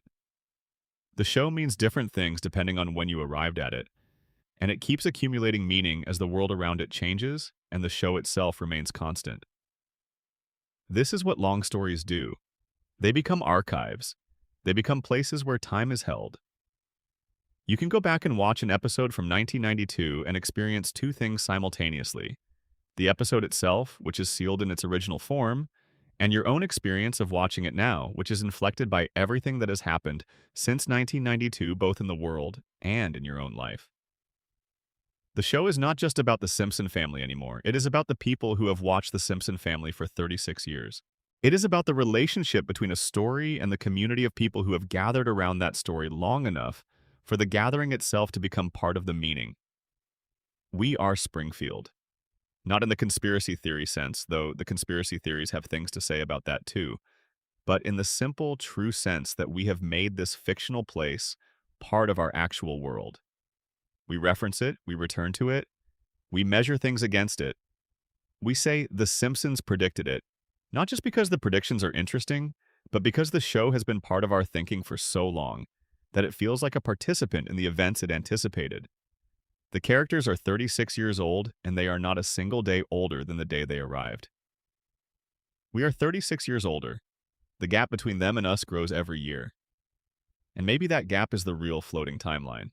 Not the gap within the show where nobody ages, but the gap outside it, where we age continuously, where the children who watched it first are now parents, where the teenagers who quoted it are now in their 40s, where the world has changed in ways both enormous and intimate. The show holds still. We keep going, and every time we come back, the family is exactly where we left them, and the house on Evergreen Terrace is exactly as it was. And Homer is coming through the door at the same time he always comes through the door. They are waiting for us. They will always be waiting for us. That is the loop. That is the whole mystery, finally stated directly. The Simpsons keeps going because we keep needing it to.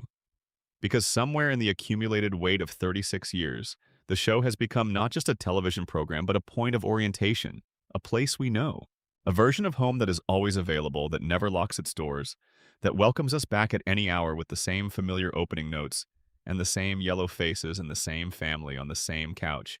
They don't age because we need them not to. The timeline floats because we are holding it up. And Springfield will be there when you wake up, exactly as you remember it. The cooling towers on the horizon, the tire fire burning, the three-eyed fish in the river, the family intact. Sleep well. You know where to find them. Deep dive. What the reset button actually costs. Every episode of The Simpsons ends with a reset. The crisis resolves. The damage is repaired or forgotten. Homer and Marge are fine. Bart has learned nothing or everything depending on how generously you're reading the episode, and then forgotten it. Lisa has spoken truth to power, been briefly heard, been ultimately ignored. Maggie has been somewhere in the background, watching. The next episode begins. The slate is clean. Whatever happened before is not referenced, not integrated, not built upon. The show does not accumulate in the way that continuing stories accumulate. Each episode is, in the structural sense, the first episode. The family is intact. The house is standing. The plant is operating. Springfield is Springfield. Fans call this episodic storytelling and accept it as a formal convention. Television does this. Long-running shows, especially animated ones, use the reset because continuity at scale is difficult, and the audience comes to episodes for self-contained experience. This is true. It is a real explanation. But what does the reset cost? What is the human price of not accumulating consequences? Consider the reset from Homer's perspective. Homer fails, in various ways, in nearly every episode. He makes mistakes, causes harm, breaks things, misses things, says the wrong thing at the wrong time, prioritizes his own comfort over his family's needs. And then the episode ends, and these failures do not compound.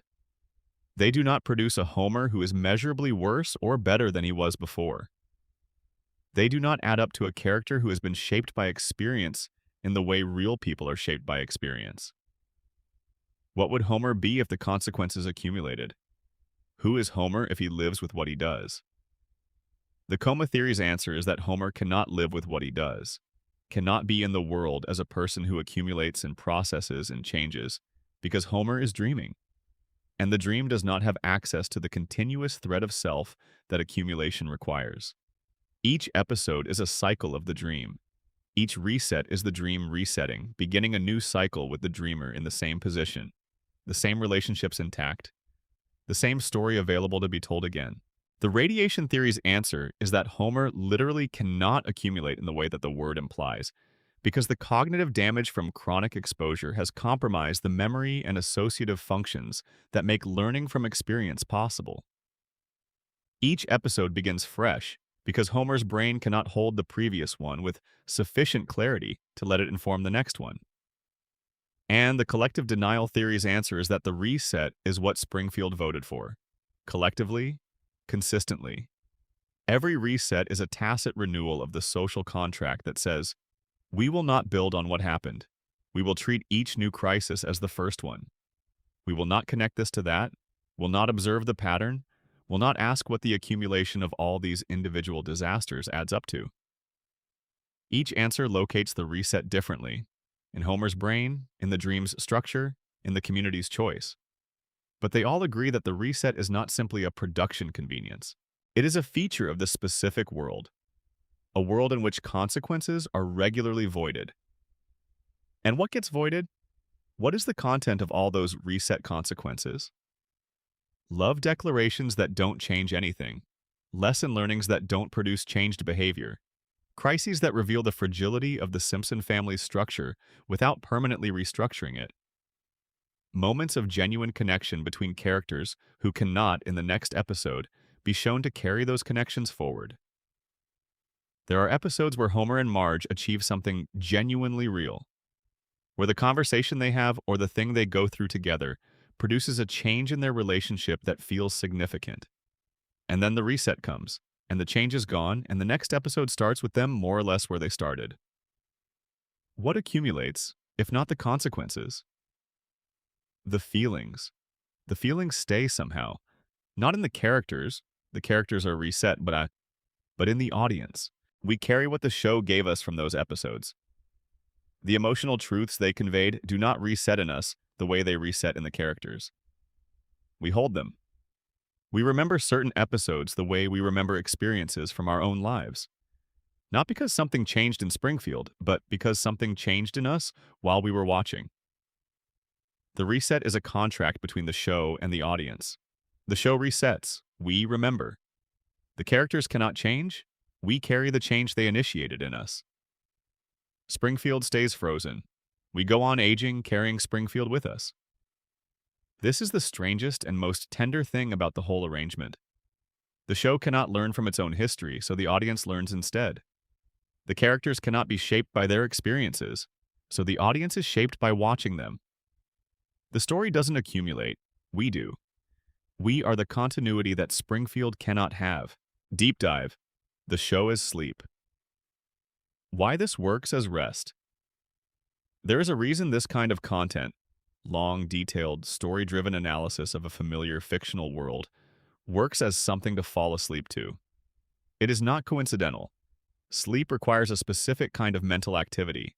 Not full engagement, the active, directed thinking of a person solving a problem. Not complete emptiness, the total absence of mental content that is difficult to reach deliberately. Sleep happens in the space between those states, in the movement of the mind through material that is present but not demanding. Interesting but not urgent. Familiar enough to be comfortable, detailed enough to give the mind something to follow without requiring it to generate anything. The Simpsons is ideal material for this. It is already woven into the mental architecture of most people who grew up watching it. The characters are familiar, the settings are familiar. The emotional register, gentle comedy with dark edges, warmth beneath cynicism, the specific texture of the Simpson family's love for each other, is familiar. Encountering it again does not require adjustment. The mind does not need to orient. It simply recognizes and relaxes and follows. The theories add a layer. They give the familiar material new angles, new ways of seeing what you thought you already knew. This is pleasant without being taxing. The mind is engaged, following an argument, considering an interpretation, turning over a detail, but not urgently. There is nothing at stake in understanding these theories except the pleasure of understanding. No problem to solve, no decision to make, just a familiar world looked at from a new angle, while the breathing slows and the body settles and the small concerns of the day recede. Springfield recedes with them. It gets quieter. The cooling towers are still on the horizon, but they are far away now, and the town is lit from within in that particular animated way, warm and slightly unreal, the yellow faces in the yellow light. And the plant is humming, and Marge is in the kitchen, and Homer is on the couch, and somewhere in the background, Maggie is watching everything. You can let it all drift. You don't need to hold on to any of it. The theories will still be there. Springfield will still be there. The conspiracies will keep being what they are without your attention. You can rest now. Deep dive. The animal kingdom of Springfield. We have talked a great deal about the humans of Springfield, and about the fish, and about the dog. But there is a broader ecology worth noting, a whole Springfield fauna that the show has built up over the decades, and that the conspiracy framework reads as additional evidence. Stampy the elephant, a gift Homer buys Bart in Season 5, which briefly lives in the Simpson backyard before being given to a wildlife preserve. Stampy is an elephant who behaves, in many ways, more sensibly than most of the humans around him. He knows what he wants. He communicates clearly. He has a personality that is consistent and legible. He is, by the standards of the Springfield environment, remarkably well-adjusted. But Stampy also demonstrates a capacity for destruction and a physical resilience that, even allowing for the fact that he is an elephant, is notable. He damages property. He survives things. He endures the chaos of the Simpson household with the calm of a creature that has been exposed to worse. The Santa's Little Helper issue is worth more attention than it usually receives. The Simpson family greyhound has, across the show's run, demonstrated intelligence and behavior patterns that do not quite align with normal canine cognition. He solves problems. He navigates complex situations. He displays what can only be called situational awareness. He also has the bulging eyes, the same bulging eyes as his owners, the same slight distortion from normal canine anatomy that marks the Simpson family as distinct from the more naturalistically drawn characters who come from outside Springfield. Santa's Little Helper was acquired before the family knew about the full extent of the plant's effects. He was already in Springfield. He had already been exposed. And his eye shape, his cognitive peculiarities, his physical resilience, they are the same mutations expressed in canine form that are visible in human form throughout the main cast. The animals of Springfield are not background color, they are evidence. They are the control population, the organisms who cannot vote to forget the contamination, who cannot reach a social consensus about what is and isn't acknowledged, who simply express whatever the environment has done to them in the most direct way available. The three-eyed fish is the headline, but the evidence is everywhere in Springfield's animal kingdom. In every creature who has lived in proximity to the plant for long enough to carry what the plant puts into the water and the air and the soil. Springfield is a contaminated ecosystem. The human population has built elaborate social machinery to avoid acknowledging this, The animals simply are what the environment made them. Deep dive. The children of Springfield. What they know Springfield's children know more than they are supposed to. Not just Bart, who demonstrates a street-level sophistication about how the world works that far exceeds what his formal education has provided.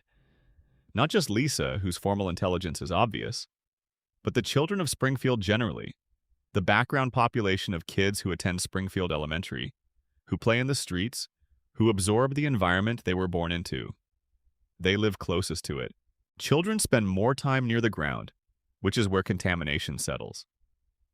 Children's developing biological systems are more vulnerable to the effects of environmental toxins.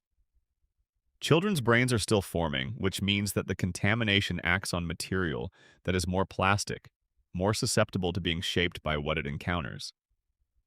And the children of Springfield have been growing up next to the plant their entire lives. The show occasionally gestures toward this.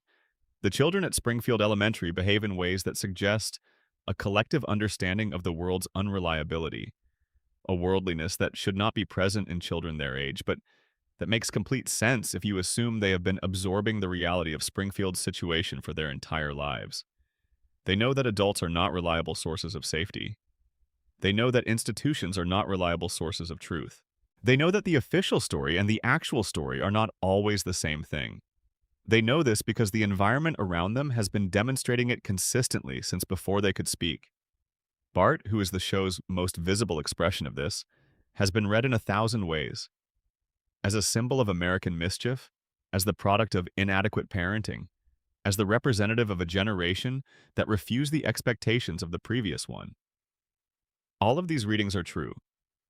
But within the conspiracy framework, Bart is also simply a child who grew up in Springfield and internalized Springfield's primary lesson. The rules are not what they appear to be. The people in authority are not what they appear to be. The world is more chaotic and more negotiable than it officially presents itself to be. Bart learned this from the environment. He learned it the way children learn things, by observation, by experience, by the slow accumulation of evidence that doesn't announce itself as significant until the pattern becomes undeniable. Springfield taught Bart everything he knows about rules, and what it taught him is that rules are maintained by enforcement and dissolved by the absence of enforcement, and enforcement in Springfield is usually absent. This is not nihilism. It is realism, arrived at through the particular education that growing up in Springfield provides. Lisa learned something different from the same environment. She learned that the rules are not what they appear to be, but that this is something to fight against rather than to exploit. She learned that the gap between the official version and the actual version can be named, documented, presented as evidence, and occasionally, rarely, sometimes, used as the basis for change. She is still working on the occasionally, rarely, sometimes part. Maggie learned the third thing, which is the thing neither of her siblings has fully grasped. She learned to wait. The children of Springfield have been given a comprehensive education in how power actually works, delivered not through any curriculum but through the daily experience of living in a place where power's effects are visible in every detail of the landscape. They didn't choose this education. It was administered to them along with the contaminated water and the irradiated air and the particular yellow light that comes off the cooling towers on a clear evening. And they are all, in their different ways, shaped by it. Deep dive. The Moe's Tavern Theory, Springfield's third place. There is a location in Springfield that functions, quietly and consistently, as the show's most honest space. Not the nuclear plant, which is honest only in the conspiracy reading. Not the school, which is institutionally committed to producing a particular version of truth. Not even the Simpson house, which is the site of the show's warmest moments, but is also the site of its most elaborate self-deceptions. Moe's Tavern. Mo Shislak has operated his bar at what is always described as a corner location in Springfield for the entire run of the show. The bar is dark, slightly seedy, inhabited primarily by Springfield's regular drinkers, Homer, Barney Gumble, Lenny, Carl, and whatever rotating cast of lost souls has wandered in on any given evening. It is, by every conventional measure, a disreputable establishment. The health code violations, if anyone were counting, would rival the nuclear plants. The clientele's collective sobriety, averaged across any given evening, would be a number that rounded aggressively to 0. But Moe's is the place where things are said that don't get said anywhere else in Springfield. There is a long tradition in thinking about cities and communities of what sociologists call the third place, not home, not work, but the intermediate space where community forms. The tavern is the archetypal third place in English-speaking cultures. It is where the transactions of ordinary social life happen without the formality of the workplace or the intimacy of the home.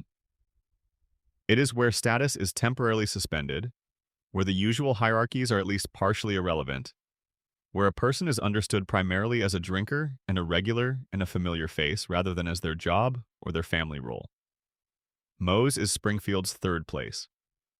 And in the conspiracy reading, it is also the one location in Springfield where the social contract of collective denial is most regularly strained. People tell the truth at Moe's, or at least they tell something closer to the truth, the version of things that alcohol produces, which is not precisely truth but is at least unguarded in ways that the official version is not.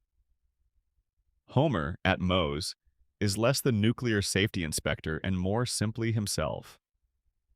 Barney, whose intellectual capacity is frequently underestimated because of his circumstances, occasionally says things at the bar that cut through with a precision that surprises the room. The conversations at Moe's have a quality that the conversations in offices and schools and town meetings don't quite have. And the bar keeps getting destroyed. It is one of the show's recurring structural features that Moe's is damaged or bankrupt or otherwise in crisis at regular intervals, and then restored by some mechanism or other to its default state. Burns has caused the bar's bankruptcy in at least one episode. The Simpsons movie's environmental crisis affects it. Episodes of various kinds of local disaster threaten it. Moe's always comes back. The third place is resilient in ways that the official institutions are not. You can close the school temporarily. You can cordon off the nuclear plant. You cannot, it seems, permanently close the bar where Springfield goes. To be briefly, partially honest with itself. Moe himself is one of the show's most complicated figures. He is not a good man by any conventional accounting. He has done things that the show acknowledges without excusing, has been dishonest in ways both petty and significant, has failed in his relationships and his business and his self-image with a consistency that would be tragic if the show didn't occasionally play it for comedy. He is lonely in the specific way of a person who provides warmth to others but cannot quite access it for himself. He tends bar with genuine care and genuine skill, and then goes home alone and comes back the next day. In the radiation theory, Moe's role is interesting. He is one of the characters whose exposure to Springfield's contamination is most concentrated. He spends most of his life inside a building, breathing the recirculated air of a dive bar in a contaminated town, drinking the same water everyone else is drinking, without the particular benefit of being important enough to Burns's operation to warrant any kind of protection or mitigation. And he endures. Not joyfully, not gracefully, but continuously. Moe endures Springfield in the way the bar endures Springfield, taking the hits, absorbing the damage, opening again the next day. There is something in this that the show returns to. Springfield is full of broken things that keep going. Homer, with his diminished cognition and his crayon and his 36 years of radiation exposure. Burns, with his disease equilibrium and his weekly treatments. Molman, with his 31 years and his 80-year-old body and his revolving door relationship with death. Ned, with his conditioned goodness and his accumulated losses.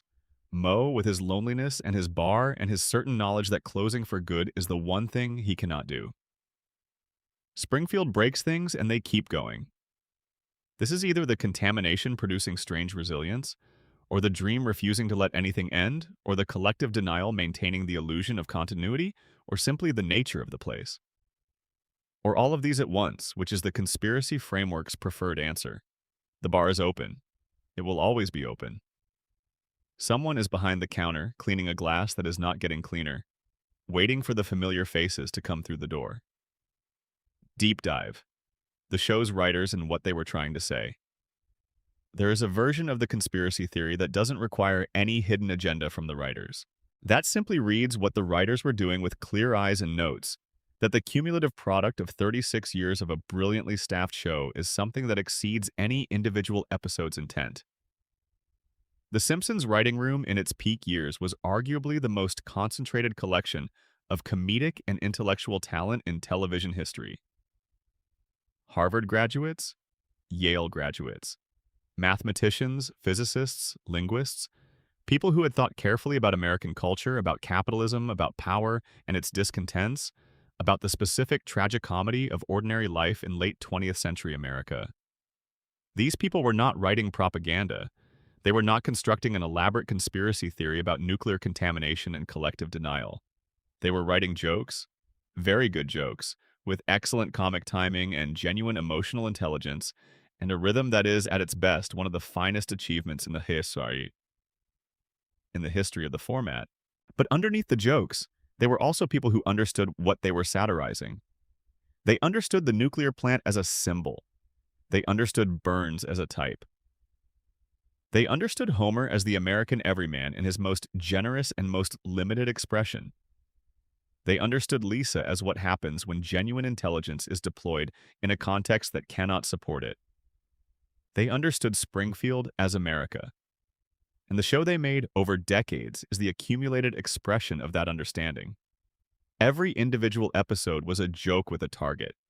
The cumulative total of all those jokes, aimed at all those targets over all those years, is something that begins to look like a systematic critique of everything. Not planned, not conspired, but arrived at through the natural logic of many smart people spending many years looking hard at the same thing. The radiation theory is not something the writers put in the show. It is something that the show, through the accumulation of honest satire, came to contain. The coma theory is not an authorial intention.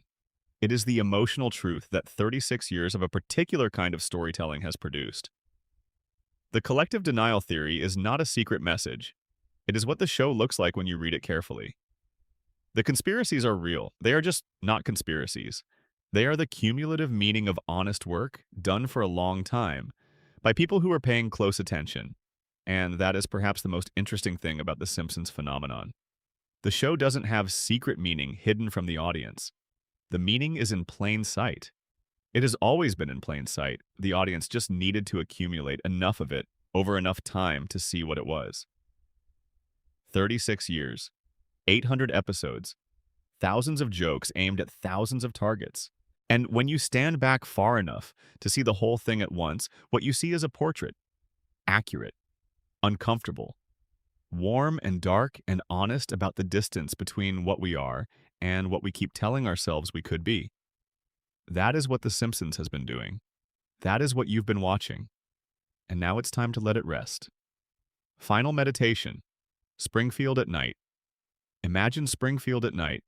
The plant is lit from within, always lit, always running because a nuclear facility does not stop when the sun goes down. The cooling towers release their steam into the dark sky, and the lights of the facility reflect off the river below, and the river runs through the center of town, and the town is asleep. Almost asleep. On Evergreen Terrace, the light is still on in the living room. Homer fell asleep on the couch again, as he often does. The television still going, some late program washing light across his face.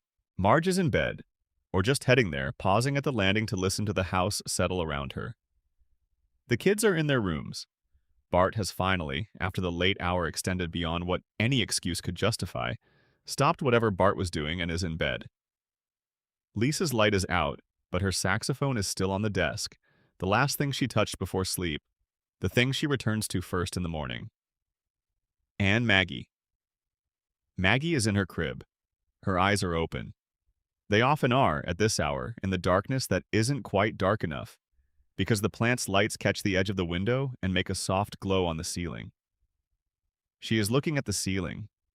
She is processing in the specific way that Maggie processes things, not with the linear sequence that talking requires, not with the linguistic structure that makes thought speakable, but in the wordless way that her particular intelligence operates. The connections forming and reforming. The observations accumulated through the day being sorted and filed and held. She knows things. She always knows things. The ceiling does not tell her anything she doesn't already know. But there is something comfortable about the act of looking at it, about the darkness and the faint glow and the quiet house around her. Everyone's sleeping or almost sleeping, the family intact. Outside, Springfield continues its overnight. Mo is closing the bar, or not quite closing it, because there is always one person who needs another 15 minutes.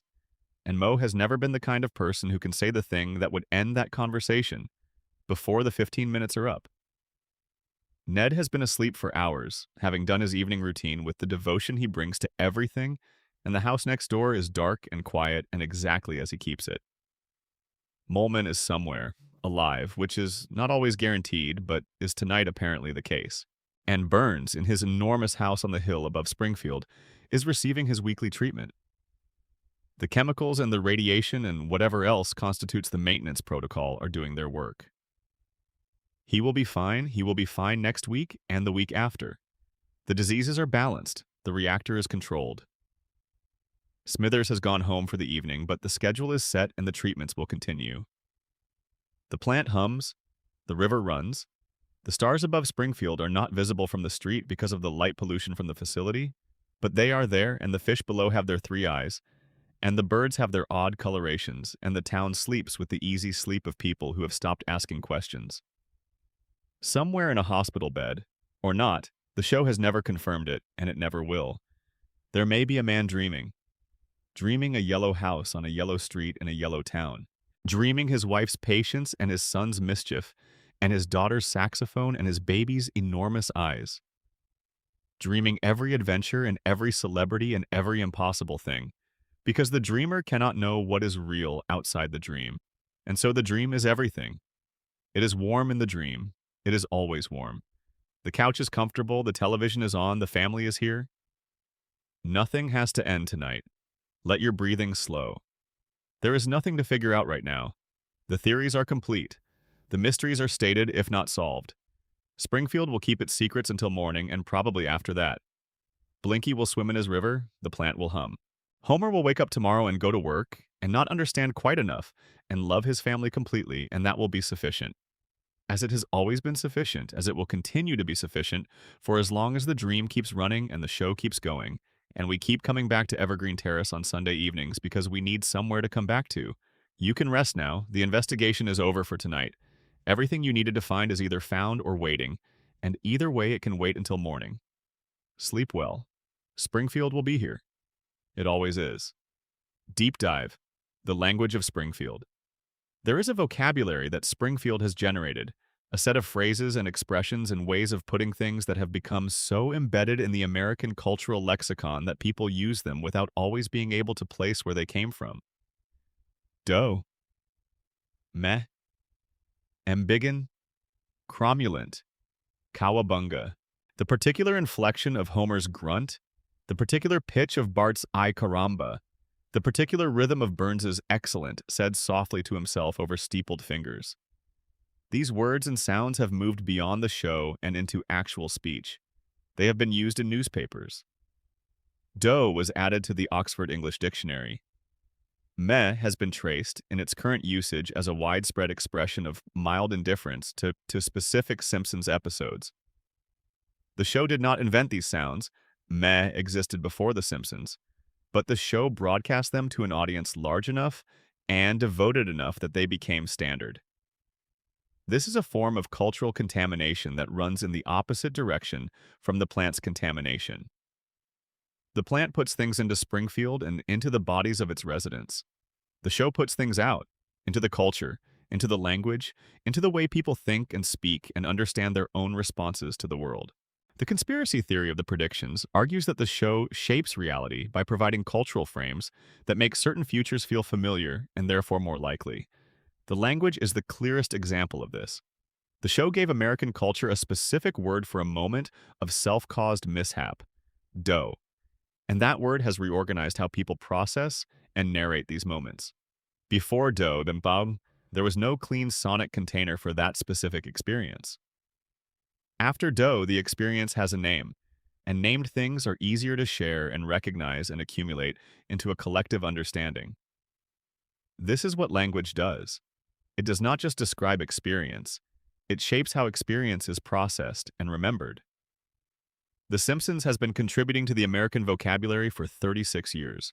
The vocabulary it has contributed, often cynical, often deflating, often precisely calibrated to express skepticism about official institutions and public figures, has been shaping how tens of millions of people process the world.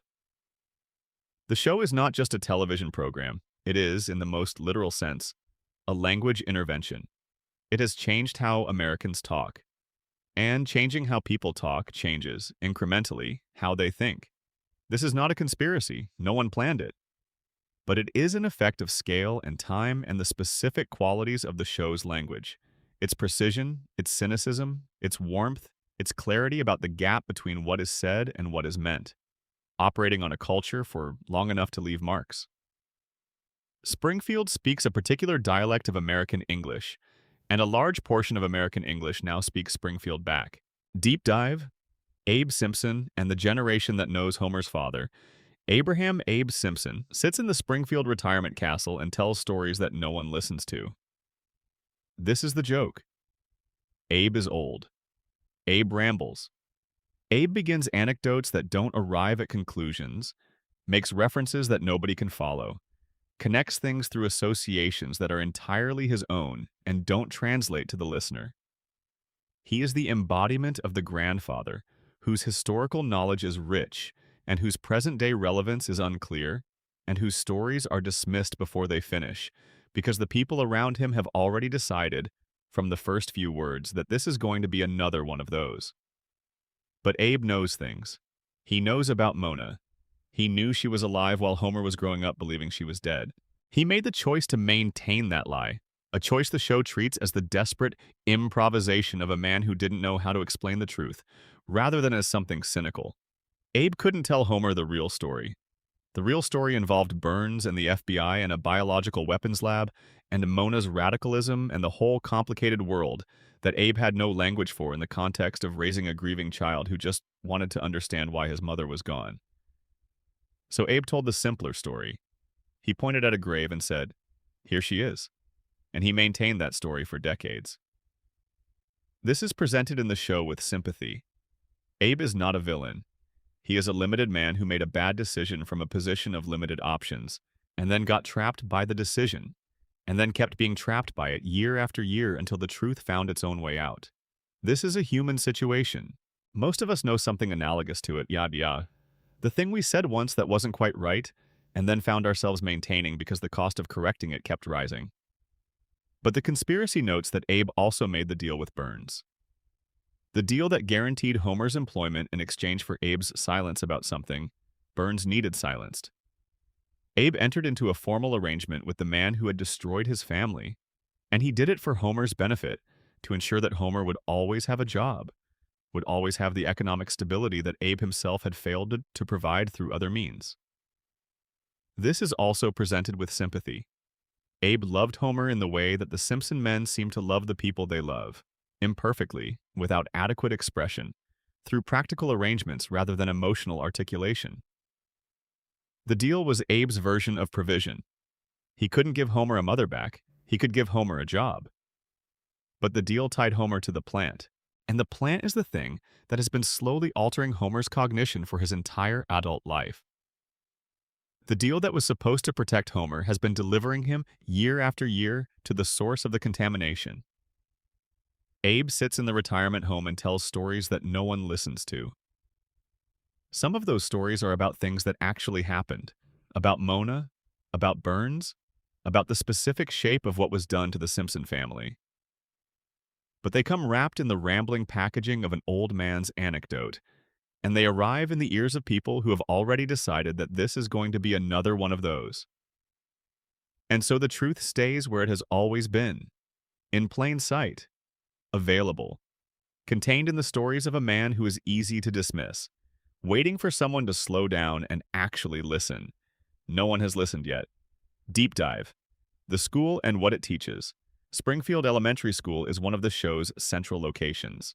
It is where Bart struggles and Lisa thrives, and Principal Skinner, Armin Tamzarian, maintains the fiction of his authority. It is where dozens of Springfield's children spend their most formative hours. It is where, theoretically, the town reproduces itself, passes its values and knowledge to the next generation, prepares children for the world.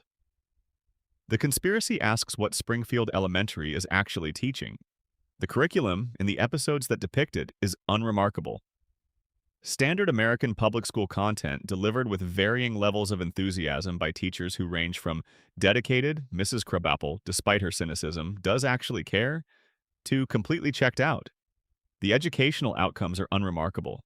Bart underperforms. Lisa overperforms. The other kids are distributed in the ways that a town like Springfield would distribute them.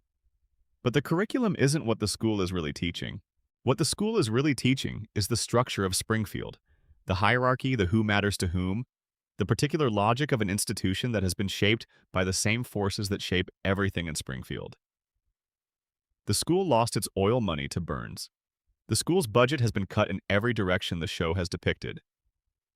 Principal Skinner administers an institution that is chronically underfunded, partially because the town's economy is structured around a corporation that has never prioritized the public goods that schools represent. The children of Springfield Elementary are learning, through the daily experience of being in that building, what all the children in all such buildings in all such towns learn. That resources are scarce for them in ways they are not scarce for others. That the institutions designed to support them are themselves undersupported. That the gap between what is promised and what is provided is normal and expected and should not be resisted. They are also learning, through Lisa, that someone always notices. Someone always marks the gap. Someone always says, this should be different. And they are learning, through watching what happens to Lisa, that saying so does not make it different. Bart is learning something slightly different in the same building. He is learning the boundaries of the system, where it bends, where it breaks, what it will and won't respond to. He is learning, through years of experiment and consequence, the specific texture of authority in a Springfield institution. Theatrical in some ways, real in others, best managed through constant, low-level transgression that keeps the boundaries visible without crossing them far enough to invite consequences that are actually serious. This is valuable knowledge. It is not the knowledge the curriculum intends to convey, but it is the knowledge that Springfield Elementary is best positioned to provide. The school, like the plant, like the town meeting, like every institution in Springfield, is part of the machinery that produces and maintains Springfield's particular kind of population. A population that knows, in a nonverbal and functional sense, how things work around here. A population that has been educated through the ordinary experiences of childhood in this town, to expect exactly what Springfield offers and to not expect anything beyond that. The children know. They always know. The education is just the official version. The real curriculum is Springfield itself.